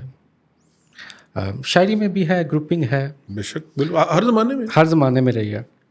آج کے دور میں نئے نوجوان شعراء کا گلہ یا مسئلہ یہ ہے کہ وہ یہ سمجھتے ہیں کہ گروپنگ اس قدر اسٹرانگ ہے کہ ایک خاص گروپ ہمیں نہ داد دیتا ہے نہ آگے آنے دیتا ہے، اور ہمارے یعنی کہ وہ نام کاٹتا جاتا ہے کہ یہ شاعر ہے، اور یہ یعنی وہ سند بھی وہی دیتا ہے یہ شاعر ہے. اس میں حقیقت ہے اگر اس میں یہ کوئی نیا کام نہیں ہے. اچھا، لیکن کام نہیں ہے کہ جو پہلی دفعہ ہو رہا ہو. مجھے یہ معلوم ہے کہ آپ چونکہ پڑھے لکھے اور غیر سیاسی بندے ہیں، آپ کی سب لوگ یکساں عزت کا. آپ نے کبھی کوشش کی ہے کہ اپنے امیج کا تشخص کا فائدہ اٹھا کے کوئی فاصلے کام کیے جائیں، کوئی گروپنگ ختم کی جائے؟ وہ ہو ہی نہیں سکتا، پاسبل نہیں ہے. دیکھیں، اور آپ زیادہ سے زیادہ یہ کر سکتے ہیں، دیکھیں ان بائسڈ تو کوئی بھی نہیں ہوتا، میں بھی نہیں ہوں، ٹھیک ہے. کسی نہ کسی کے ساتھ تو میرا بھی تعلق ہوگا، کوئی مجھے زیادہ اچھا لگتا ہوگا، کوئی مجھے کم اچھا لگتا ہوگا. میں میکسیمم کیا کر سکتا ہوں کہ جو بندہ اچھا نہیں لگتا میں اس کے بارے میں بات نہ کروں. صحیح، زیادہ سے زیادہ یہ کر سکتا ہوں، ٹھیک ہے. وہ میری ایک اپنی طبیعت ہے. جو زیادہ مجھے اچھا لگتا ہے میں اس کے ساتھ تعلق رکھتا بھی ہوں، اس کے ساتھ بات بھی کرتا ہوں. اب معاملہ جو گروپنگ کا، نام کٹوانے کا، نام لکھوانے، میں نے پھر وہی بتایا نا کہ یہ سارا معاملہ شاعری کا نہیں ہے، یہ رولا شاعری کا نہیں ہے، یہ رولا مشاعروں کا ہے. صحیح ہے. شعر میں کون کس کا نام کٹوا سکتا ہے؟ صحیح ہے. مجید امجد کا نام کوئی کٹوا سکتا ہے شعر میں؟ نہیں، مجید امجد اقبال کے بعد شاید بڑا شاعر ہے. ٹھیک ہے، تو مجید امجد نے کتنے مشاعرے پڑھے؟ ہاں، نہیں، ایک مشاعرہ بھی نہیں پڑھا زندگی میں. صحیح. ٹھیک ہے، لیکن مجید امجد جہاں پر ہے کھڑا ہے. اچھا، اب وہ کہتے ہیں جی کہ نہیں یہ کوئی مثال نہیں ہے، وہ آج کا زمانہ میڈیا کا. تو بھائی اگر آج کا زمانہ میڈیا کا زمانہ ہے تو مجھے یہ بتائیں کہ آج کے میڈیا کی ایکسیس تو ہر بندے کے پاس ہے. میڈیا کے زور پر آج جو نام سامنے آئے ہیں، کیا انہیں کسی نے پروموٹ کیا ہے؟ نہیں، اپنے فن کی وجہ سے آئے ہیں جو بھی ہیں. دس از دا آنسر. کوئی کسی کا نام نہیں کٹوا سکتا بھائی. اگر آپ کے شعر پہ جان ہے، اگر آپ میں جان ہے، اس کو کوئی نہیں روک سکتا. آپ کو کوئی نہیں روک سکتا. اور اب تو دیکھیں، اب تو سوشل میڈیا ہے. پہلے ایک زمانے میں میڈیا تھا، جنگ کا ادبی صفحہ ہوتا تھا اور پی ٹی وی. ٹھیک ہے، 3-4 بندے ہوتے تھے جنہوں نے ان 2 چیزوں پر قبضہ کر لیا، ان کا پورے ادبی منظر نامے پر قبضہ ہوتا تھا. صحیح ہے. آج تو بھائی ٹی وی چینل ہزاروں ہیں، انسٹاگرام، فیس بک، کیا یہ کہتے ہیں، یہ پوڈ کاسٹ آ گیا، یوٹیوب آ گیا. اپنا چینل کھول سکتے ہیں، کوئی خرچہ نہیں ہے اس پہ. آج کے دور میں ٹیلنٹ کو کوئی نہیں روک سکتا. کوئی نہیں روک سکتا. ایون اس دور میں بھی میں آپ کو بتاؤں، مجھے بتائیں ساگر صدیقی کو کتنے لوگوں نے پروموٹ کیا تھا، یا کتنا وہ اس کے پیچھے. دیکھیں، وہ کہتے ہیں جی ساگر صدیقی کو اس کا فائدہ کیا ہوا. اب بات آپ پھر یہاں پر آ جائیں گے کہ اچھا فائدہ آپ کا مطمع نظر نام کمانا ہے یا فائدہ پیسہ کمانا ہے. ٹھیک ہے، پیسہ کمانا اگر مطمع نظر ہے تو اس کے لیے آپ کو پالیٹکس کرنی پڑے گی، اس کے لیے آپ کو مینجمنٹ بھی کرنی پڑے گی، اس کے لیے آپ کو مشاعرے مینج کرنے پڑیں گے، اس کے لیے آپ کو باقی چیزیں مینج کرنی پڑیں گی. وہ دیکھیں نا، ہزاروں شاعر ہیں. میں مثال دے رہا ہوں کہ اگر میں ایک آرگنائزر ہوں مشاعرے کا، تو اب ایک لیول کے 50 شاعر ہیں، میں نے 4 شاعر بلانے ہیں، تو میں کون سے بلاؤں گا 4 شاعر؟ میں وہی 4 شاعر بلاؤں گا نا جو میرے ساتھ رابطے میں ہے. اچھا، اب جو آرگنائزر ہے وہ شاعر بھی نہیں ہے، ٹھیک ہے. جو آرگنائزر ہے وہ اس کا ادبی ذوق بھی، اس کو شاید شعر کی سمجھ بھی نہ آتی ہوگی، تو وہ تو دیکھے گا نا یار میری خوشامد کون کر رہا ہے، مجھے بڑا آدمی کون ثابت کر رہا ہے، وہ اس کو بلائے گا. اور یہ صرف ادب کی نہیں ہے. دیکھیں، جس زمانے میں صرف پی ٹی وی ہوتا تھا، آپ نے کبھی دیکھا اس زمانے میں جو پروڈیوسرز ہوتے تھے، ان پروڈیوسرز کی کیسی کیسی خوشامدیں کی جاتی تھی، اور کون کون آدمی کرتا تھا خوشامد. بالکل صحیح ہے. یہ کلچر کا بھی حصہ ہے. کلچر کا حصہ ہے. کلچر کیا جی، آپ نے کہیں آپ نے کسی سے فائدہ اٹھانا ہے، آپ نے اس سے پیسے کمانے ہیں اگر بھائی، تو اس کے لیے آپ کو اسٹریٹجی بنانی پڑے. مارکیٹنگ ہے، یہ مارکیٹنگ کے اصول ہیں، اس میں کوئی رحم دلی والا کوئی وہ چکر نہیں ہے. ہاں، بات جب ہوگی شعر کی ایویلیویشن کی، شاعر کی ایویلیویشن کی، جو کہ نقاد کرے گا یا تاریخ کرے گی، وہ مارکیٹنگ کو نہیں دیکھے گی. وہ جگر مراد آبادی اپنے زمانے کا بے شک سب سے بڑا شاعر ہو، مشاعرے لوٹتے تھے، وہ مشاعرے کیا لوٹتے تھے، وہ سب کچھ لوٹ لیتے تھے. لیکن بھائی وہ جب کمپیریزن کی بات کرے گا تو وہ ناصر کاظمی کو جگر سے بڑا شاعر کہے گا. بالکل صحیح ہے، بالکل صحیح. اچھا آپ کا ایک تو مسئلہ یہ نہیں ہوتا کہ آپ چونکہ سول سروس کے آدمی ہیں، افسر ہیں، بابو ہیں، تو آپ ہی کی کمیونٹی یا شعراء حضرات آپ کا ذکر آنے پر یہ کہہ دیں کہ یار وہ شاعر تھوڑی ہے، وہ تو افسر آدمی ہے. فیس کی ہے کبھی؟ بے شمار دفعہ کرتے ہیں، اور یہ ہر کوئی کرتا ہے. جو بزنس مین ہے وہ یہ سنتا ہے یہ تو پیسے کی وجہ سے آیا ہوا. ہاں صحیح، ٹھیک ہے. صحیح. اچھا جو پروفیسر ہے وہ یہ سنتا ہے یہ تو پروفیسر ہیں جناب، ان کو تو مفت کی وہ ملی ہوئی ہے، اسٹیج ملا ہوا ہے ان کو. اور افسروں کو یہ کہتے ہیں کہ جناب یہ افسر ہیں، تو کہتے رہے. اب ہم بات یہ ہے کہ نوکری ہے وہ تو کرنی ہے، روزی روٹی تو کمانی ہے. جی ہاں، جی ہاں، جی ہاں. افسوس اس لیے ہوتا ہے کبھی کبھار، خیر میں اب زیادہ اس پہ وہ بات نہیں کروں گا، کیونکہ مجھے الحمدللہ جو سول سروسز میں جو نام رہے ہیں، مجھے ان میں سے کسی کی بھی وکالت کرنے کی ضرورت نہیں ہے. کسی کو یہ بتانے کی ضرورت نہیں ہے کہ یہ بحیثیت شاعر اس لیے مشہور ہے کہ یہ افسر تھا. مصطفیٰ زیدی بتانے کی ضرورت نہیں ہے کہ وہ افسر تھا، یہ شاعر تھا. مرتضیٰ برلاس جی بتانے کی ضرورت نہیں ہے کہ وہ گو کہ ان کا اپنا شعر افسروں میں شاعر ہیں، شاعروں میں افسر ہیں. محبوب خزاں بتانے کی ضرورت نہیں ہے کہ وہ افسر تھے، یہ شاعر تھے. عبدالحمید ادم بتانے کی ضرورت نہیں ہے کہ وہ افسر تھے کہ شاعر تھے. نجم حسین سید بتانے کی ضرورت نہیں ہے کہ وہ افسر تھے کہ شاعر تھے. ٹھیک ہے. مختار مسعود بتانے کی ضرورت نہیں ہے کہ وہ افسر تھے کہ رائٹر تھے، رائٹر، نثر نگار تھے. ٹھیک ہے. مطلب جو بڑے جتنے بڑے بڑے نام آپ لیتے جائیں. مبارک شاہ بتانے کی ضرورت نہیں ہے کہ وہ افسر تھے کہ شاعر تھے. ڈاکٹر وحید احمد بتانے کی ضرورت نہیں ہے کہ افسر تھے کہ شاعر تھے. محمد اظہار الحق بتانے کی ضرورت نہیں ہے کہ افسر تھے کہ شاعر تھے. تو یہ جو افسر تھے نا، اور واقعی افسر ہی تھے، اور شاعری میں انہوں نے زبردستی گھسنے کی کوشش کی، ان کا نام کوئی نہیں لیتا. وہ تاریخ ہی ان کو فارغ کر دیتی ہے، ختم کر. دیکھیں آپ کی افسری نہیں رہے گی، آپ کا پیسہ نہیں رہے گا، آپ کی مینوپولیشن نہیں رہے گی. رہے گا تو آپ کا شعر رہے گا. شعر رہے گا. اگر آپ کا شعر، اور شعر بھی رہے گا کاغذ پر.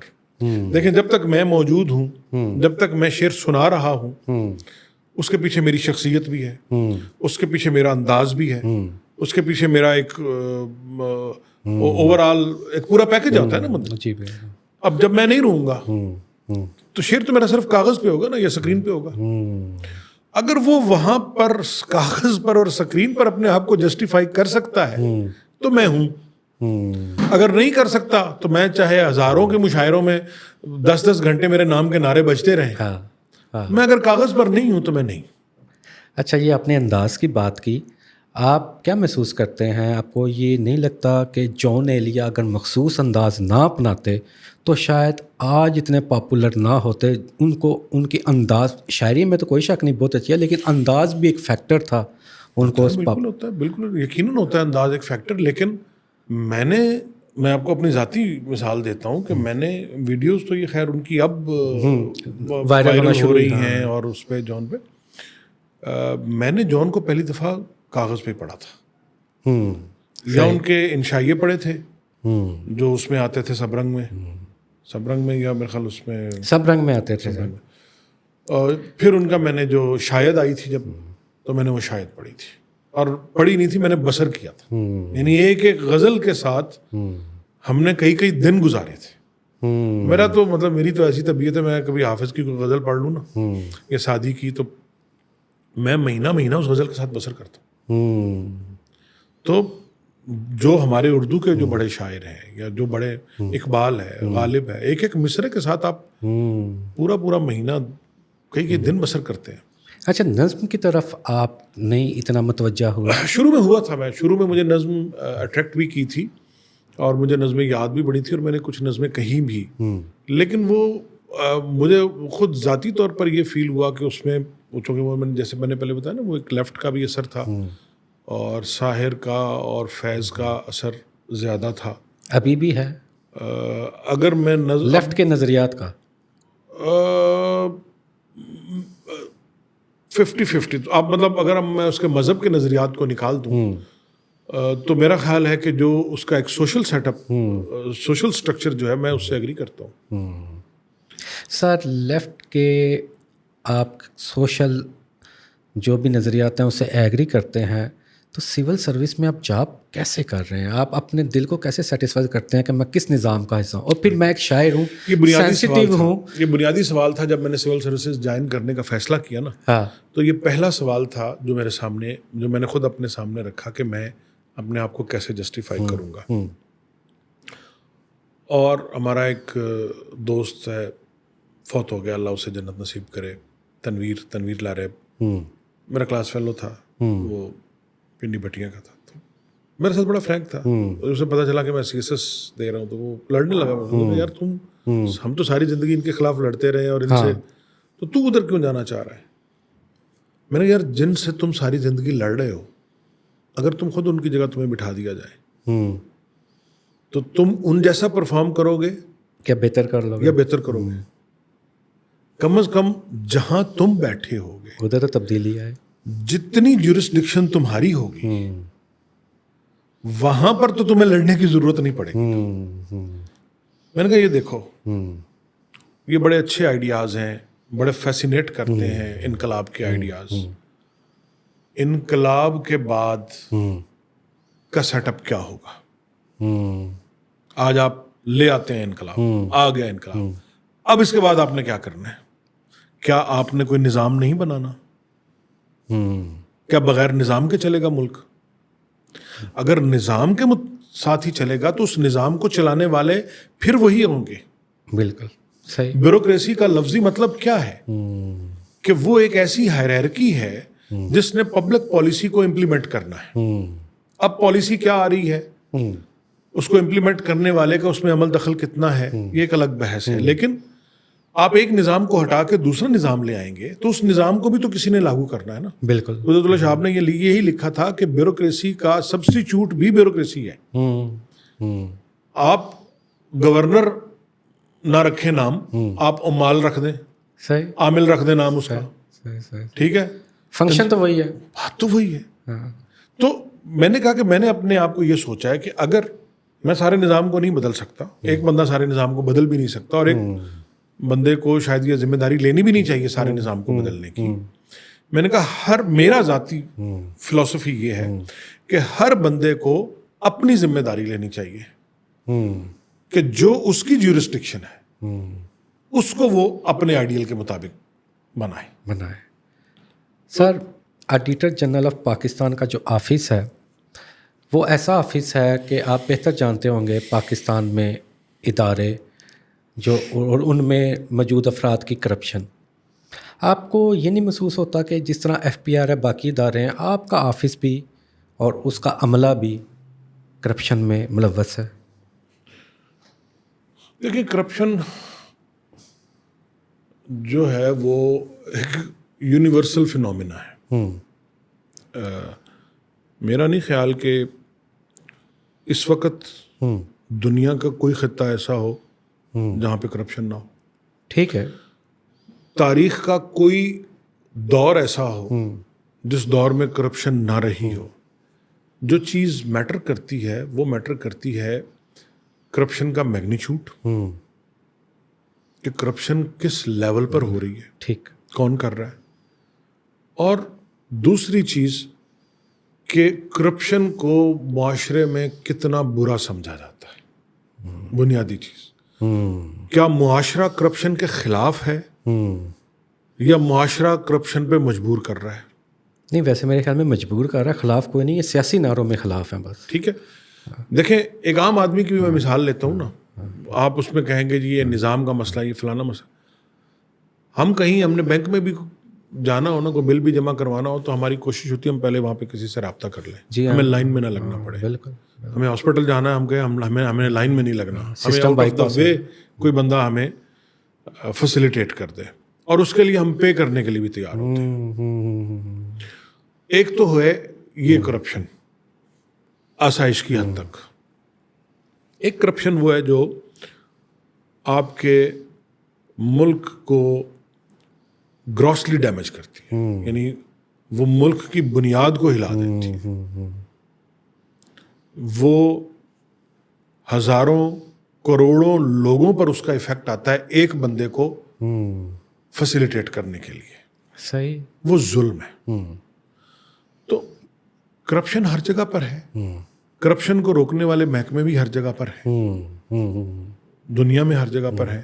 آڈیٹر جنرل آفس کا بنیادی رول بھی یہی ہے کہ وہ پیسے جو سرکار اپنا نظام چلانے کے لیے مختلف محکموں کو دیتی ہے, آڈیٹر جنرل کے افسر جا کر یہ چیک کرتے ہیں کہ کیا وہ پیسہ ان قوانین کے اور ان رولز کے مطابق خرچ ہوا ہے جو اس پیسہ خرچ کرنے کے لیے بنائے گئے ہیں. بالکل. اگر وہ ان رولز کے اور ان قوانین کے مطابق خرچ نہیں ہوا تو اس کی ہم نشاندہی کرتے ہیں. ٹھیک ہے. اچھا, اب اس میں اگین پھر وہی بات ہے کہ اتنا بڑا ہیوج ڈپارٹمنٹ ہے, اور یقیناً یہ بھی ہوتا ہے کہ جب ایک آڈیٹر جاتا ہے اور وہ کوئی ایسی چیز آئیڈینٹیفائی کر لیتا ہے تو اس کو آفرز بھی کی جاتی ہیں, اسے بھی خریدا جاتا ہے. لیکن ہم نے ایسی بھی مثالیں, میں خود عینی شاہد بھی ہوں اور وکٹم بھی ہوں. اچھا. کہ جہاں پر آپ نے بات نہیں مانی ہاں تو پھر آپ کو اس کے نتائج بھی بھگتنے پڑے گے. صحیح صحیح. ٹھیک ہے. اور دکھ یہ ہوتا ہے, افسوس یہ ہوتا ہے کہ کوئی شخص ذاتی طور پر اگر آپ کو نقصان پہنچانے کی کوشش کرتا ہے نا, آپ اگر اس کی بات نہیں مانتے تو وہ تو ایک الگ بات ہے. لیکن جب ایک میں یعنی جب ایک انسٹیٹیوشنل لیول کے اوپر ہی ٹھیک ہے, صحیح ہے, کہا جائے کہ نہیں ایسے نہیں ایسے ہے, ٹھیک ہے, تو وہ پھر وہاں پر چیزیں بڑی ڈس اپوائنٹنگ ہو جاتی ہیں.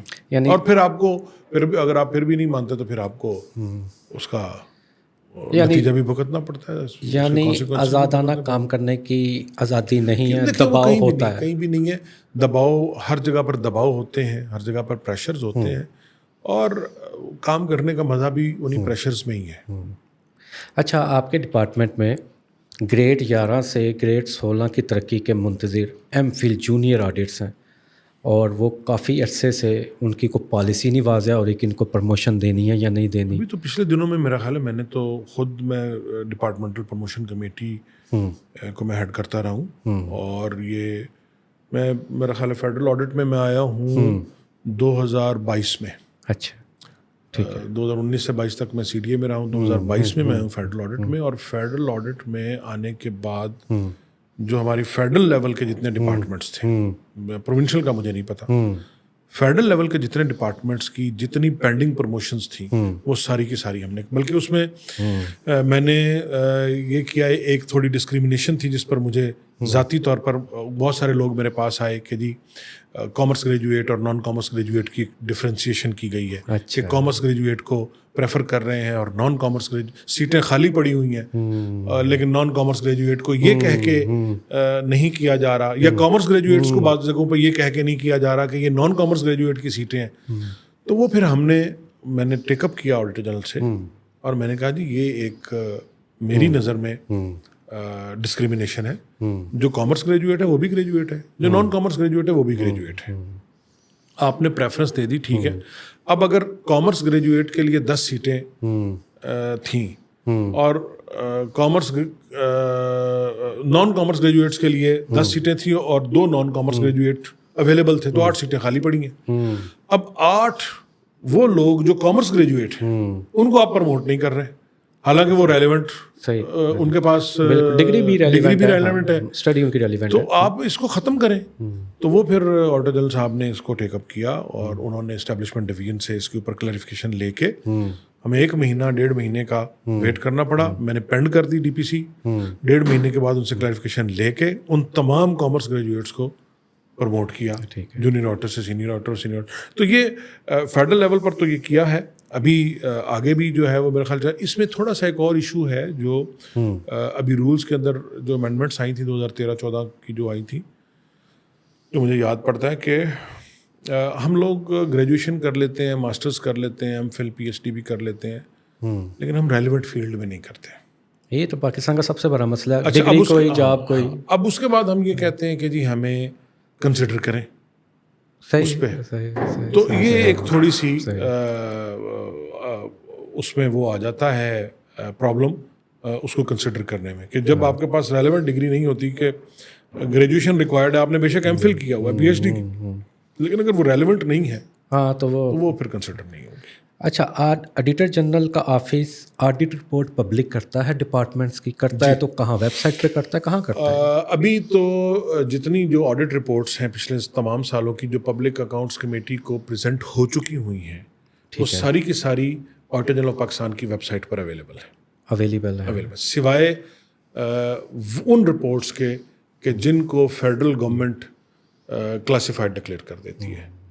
اس کی ریزنز ہیں, مثلا ڈیفنس کے ریلیٹڈ کچھ ایسی ہیں کہ ان کو ہم پبلک اس لیے نہیں کرنا چاہتے کہ اس کے اندر کچھ ایشوز, بہت سارے ایشوز ایسے ہیں کہ جس میں پھر ہمارے جو انٹرنیشنل ریلیشنز ہیں وہ افیکٹ ہوتے ہیں.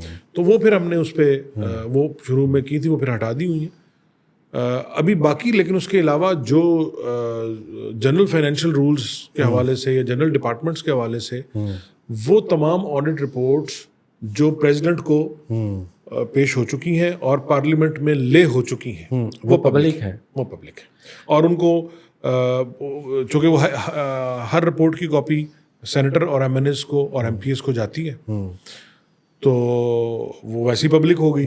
پلس اب اس کی سہولت کے لیے یہ بھی کر دیا گیا کہ اسے آڈیٹر جنرل آف پاکستان کی ویب سائٹ پہ بھی اپلوڈ کر دیا گیا.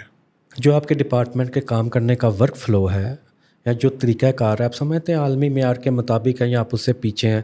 ہر سال بس اسی سیٹ پیٹرن پہ فگرز بدل کے رپورٹ شائع کر رہے ہیں؟ نہیں, الحمدللہ میں نے بڑا کلوزلی کام کیا ہے اور میں نے انٹرنیشنل لیول کے اوپر بھی مجھے یہ اعزاز حاصل رہا ہے. میں نے یونائٹڈ نیشن کا آڈٹ بھی کیا ہے, ٹھیک ہے, یونیڈو کا آڈٹ, اور پچھلے کوئی 25-30 سال سے پاکستان جتنی بھی انٹرنیشنل آرگنائزیشنس ہیں, یونائٹڈ نیشنز کی خاص طور پر بہت سارے, ان میں سے بہت ساری آرگنائزیشنز کا آڈیٹر رہا ہے.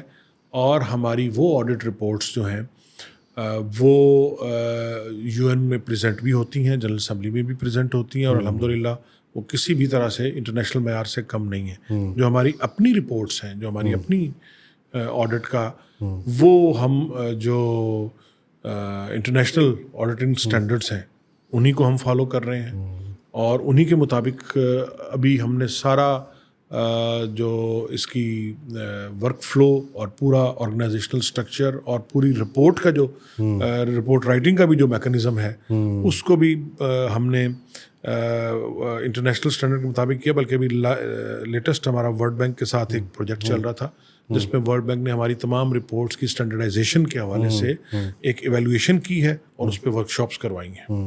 تو ہمارا یعنی اس حوالے سے ہماری جو رپورٹس ہیں, ہمارے بہت سارے آڈیٹرز ایسے ہیں جنہوں نے دنیا کے کئی ممالک کے آڈٹ ڈپارٹمنٹس اسٹیبلش کیے ہیں. تو ہمارے ہاں جو یہ بھی میں آپ کو انڈیا پاکستان کی ایک بڑی دلچسپ لیگیسی ہے کہ جو آڈٹ کا ڈپارٹمنٹ ہے وہ غالباً تمام ڈپارٹمنٹس میں سے سب سے پرانا ہے. ٹھیک ہے, انڈیا فوج سب سے پرانا ڈپارٹمنٹ فوج ہے, اور جیسے ہی فوج کا انسٹیٹیوشن ڈیولپ ہوا تھا گورے کے زمانے میں, اس کے ساتھ ہی گورے نے جو فوج کا آڈٹ تھا L A O local audit office اور وہ ساتھ اسٹیبلش کر دیا تھا. تو یہ ہمارا, اور آڈیٹر جنرل آف انڈیا جو C A G controller of accounts and audit جو زمانے میں کہا جاتا تھا پھر یہ, تو یہ اس یعنی 1857 میں تو جنگ آزادی ہوئی نا, لیکن پریکٹیکلی 1847-45 سے یہ سارا کمپنی کے عملداری میں آ گیا تھا. ٹھیک ہے, صحیح. اور فوجیں بھی اس کے عملداری میں آ گئی تھی, تو اس وقت سے کمپنی نے ہائر کر لیے تھے. قدیم ڈپارٹمنٹ ہے آپ کا. پورا دن آپ کا جو ذہن ہے اس میں تو فگر اور ہنسے ہی چلتے ہوں گے, اور رات کو یا وقت ملے تو پھر الفاظ یا شاعری اترتی ہے, یہ کیسے مینج کرتے ہیں؟ مطلب میں سوچتا ہوں کہ کسی بھی آرٹسٹ کو ایک سکون اور وقت چاہیے ہوتا ہے کسی بھی خیال کو باندھنے, کرافٹ کو پروڈیوس کرنے کے لیے. تو وقت میرا نظریہ تھوڑا سا ڈفرینٹ ہے. اگر آپ 24 گھنٹے ایک ہی کام کرتے رہے نا, آپ بور ہو جائیں گے. اچھا, صحیح ہے. تو یہ جو ڈائیورسٹی ہے نا, صحیح ہے, یہ آپ کے فلیور کو اور یعنی آپ کے ٹیسٹ کو اور شارپن کر دیتی ہے. صحیح ہے. یعنی ایک طرف آپ بالکل خشک کام ہے فگرز کا, آڈٹ کا, رولز کا, اکاؤنٹس کا, اور پھر اس کے بعد جب آپ ہٹتے ہیں تو آپ جب شعر پڑھتے ہیں, شعر سنتے ہیں, شعر کہتے ہیں, تو اچھا شاعری تو چونکہ ظاہر اب ایک چیز خون کی طرح شامل ہے ساتھ, تو اس سے تو میں ہٹ نہیں سکتا, اس لیے وہ بیچ میں آ جاتا ہے. اچھا کام. اچھا, تو جب وہ نکل جاتا ہے تو پھر دوبارہ شاعری شروع. آپ کا ورک فلو کیا, اگر ذہن میں خیال آیا تو کچا کچا لکھ لیا, پھر بعد میں اس کو دیکھا کہ عموماً دیکھیں شاعری کے لیے عموماً جو وقت ہوتا ہے وہ رات کی جو تنہائی ہے, اور وہ بھی رات نصف شب کے بعد کا جو ٹائم ہے, جب چونکہ کریٹیوٹی جو ہے نا جی یہ 1% کیا مطلب 0% شیئرنگ بھی برداشت نہیں کرتے. صحیح کہتے. تو اس کے لیے آپ کو مکمل یکسوئی یہ شریک یاد کی شیئرنگ بھی برداشت نہیں کسی کی نہیں ہوتی, اور اس کو بھی پتا ہے. یعنی جب میں اگر رات 2-2:30 بجے سویا اچانک اٹھ جاتا ہوں نا اور میں باہر چلا تو اسے پتا ہوتا ہے کہ یہ کدھر گیا. بالکل سر, تو وہ پھر نہیں ڈسٹرب کرتی. بالکل صحیح, بالکل. تو اب تو خیر ذرا پہلے یہ ہوتا تھا کہ کاغذ قلم اٹھانا, ڈھونڈنا, رکھنا, تو ابھی یہ ہوتا ہے کہ موبائل پڑا ہوا ہے سرانے, تو چلو اٹھ کے بیٹھ کے وہ وہیں پہ نوٹس میں وہی کچھ چیزیں نوٹ کر لیں, اور بعض اوقات ایک سٹنگ میں غزل ہو جاتی ہے, بعض اوقات 2 شعر ہو گئے, 3 شعر ہو گئے, پھر رکھ دیا اس کو, اس میں پھر اس کو. لیکن میں یہ بھی کرتا ہوں کہ ایک چیز اگر ہوئی ہے تو میں فوراً اس کو فائنل نہیں کرتا, اس کو کچھ وقت دیتے ہیں, اس کو میں رکھ دیتا ہوں 2-3 مہینے کے لیے رکھ دیتا ہوں. صحیح. 2-3 مہینے اس کے بعد نظر ثانی کرتے ہیں, پھر اس کو دیکھتے ہیں, تب تک آپ اس کی ٹرانس سے آپ نکل چکے ہوتے ہیں. بالکل. ورنہ آپ جو لکھتے ہیں آپ اس کی ٹرانس میں ہوتے ہیں, آپ کو اچھا ہی لگ رہا ہوتا ہے. بالکل بالکل. لیکن آپ جب اس کی ٹرانس سے نکل جاتے ہیں پھر آپ اسے دیکھتے ہیں تو پھر آپ کو پتہ چلتا ہے کہ اچھا یہ, پھر آپ اس کو ایک نیوٹرل وے سے دیکھتے ہیں کہ ہے کچھ اس میں, کچھ اگر اس میں کچھ دم نظر آ رہا ہوتا ہے تو پھر اس کو آگے چلاتے ہیں.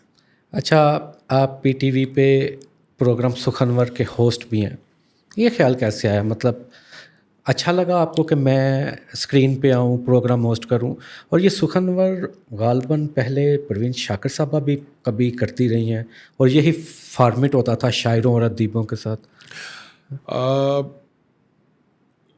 اسکرین پہ آنا سب کو اچھا لگتا ہے, مجھے بھی اچھا لگتا ہے. اچھا, اس میں کوئی میں قطعاً اپولوجیٹک نہیں ہوں گا.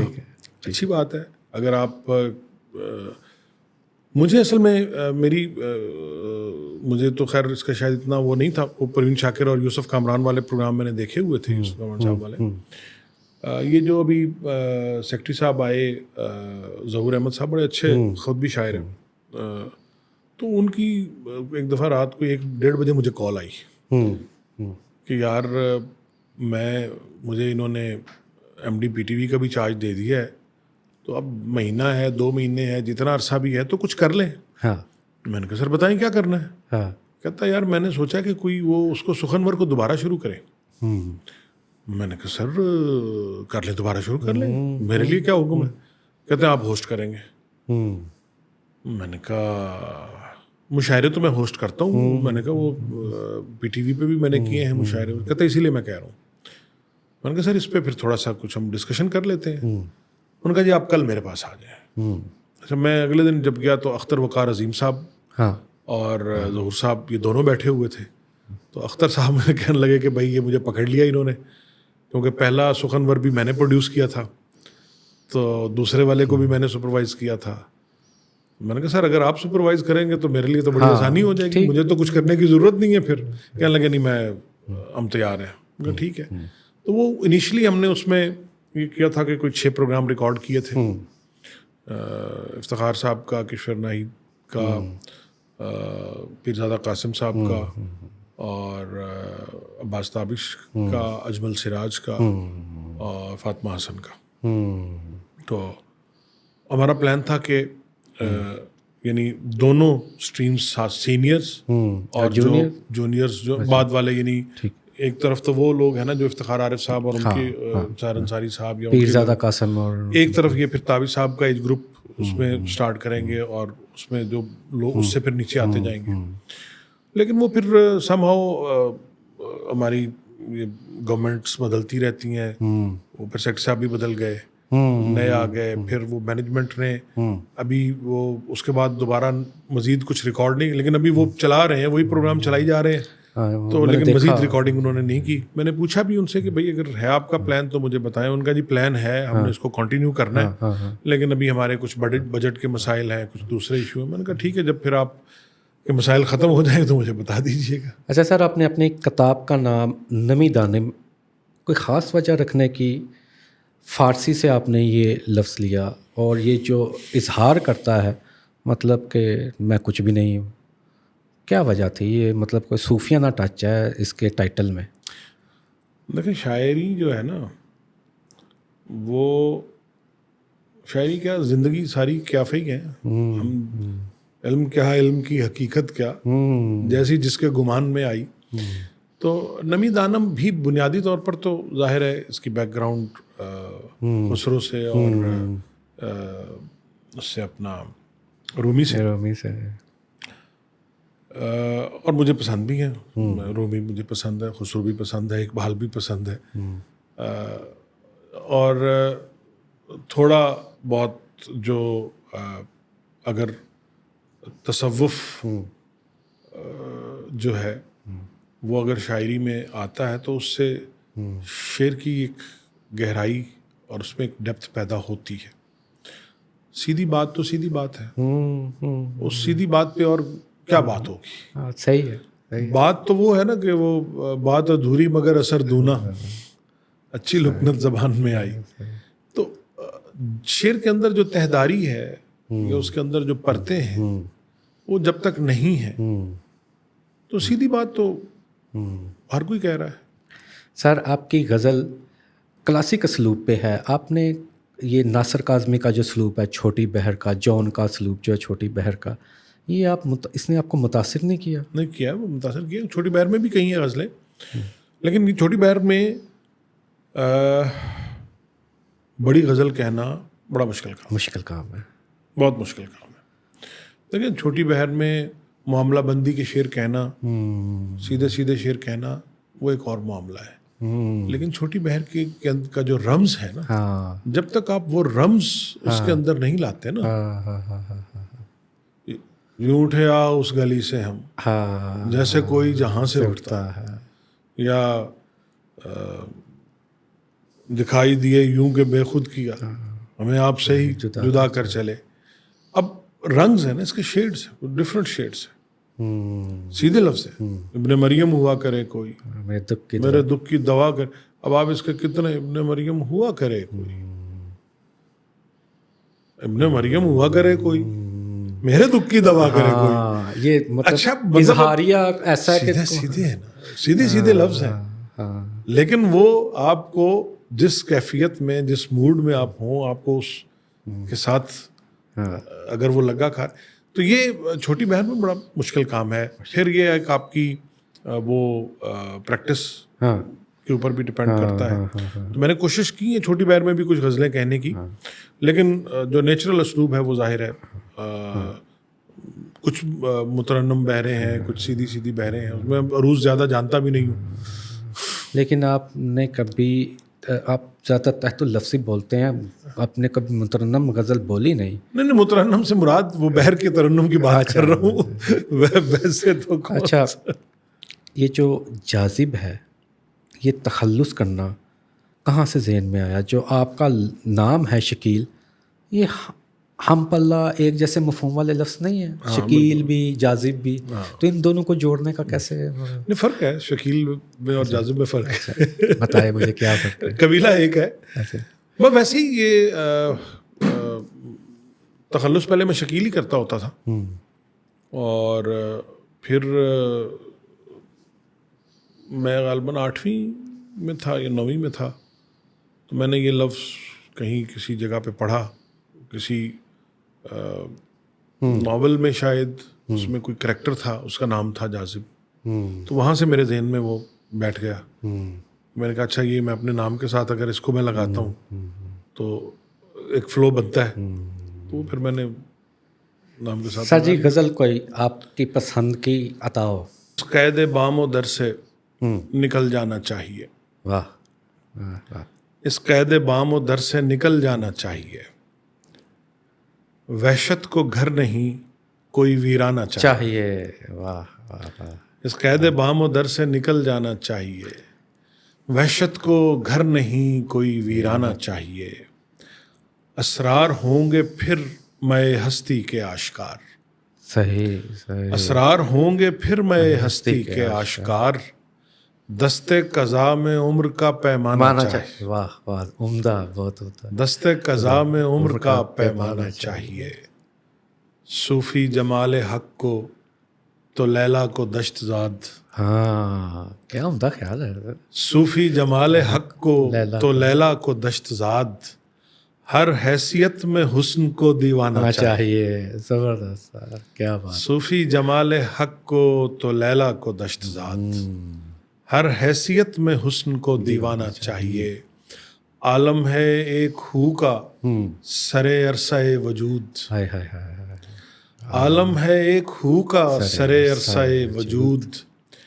اس خاموشی کو نعرہ مستانہ مستانہ چاہیے، چاہیے، واہ واہ واہ سر، واہ، اس خاموشی کو نعرہ مستانہ چاہیے، اور اس خاموشی کو نعرہ مستانہ چاہیے، تب اس نگاہ ناز سے ہوگا یہ آشنا، تب اس نگاہ ناز سے ہوگا یہ آشنا، پہلے دل اپنے آپ سے بیگانہ چاہیے، پہلے دل اپنے آپ سے بے، واہ واہ، پہلے دل اپنے آپ سے بیگانہ چاہیے، چاہیے، تب اس نگاہ ناز سے ہوگا یہ آشنا، پہلے دل اپنے آپ سے بیگانہ چاہیے، اس کارگاہ زیست میں گھبرائے جب بھی دل، ہاں، اس کارگاہ زیست میں گھبرائے جب بھی دل، سر رکھ کے ماں کی گود میں سو جانا چاہیے، چاہیے، واہ سر، بہت اعلیٰ، بہت سر رکھ کے ماں کی گود میں سو جانا چاہیے۔ بہت اعلیٰ سر، سر بہت شکریہ آپ کا، آپ سے گفتگو ہوئی، کافی سارے پہلوؤں پہ ہوئی، آپ کی شخصیت ملٹی ڈائمینشنل تھی۔ مجھے یہاں سے اجازت دیجیے، کسی اور مہمان کے ساتھ آپ کی خدمت میں حاضر ہوں گا۔ خدا حافظ۔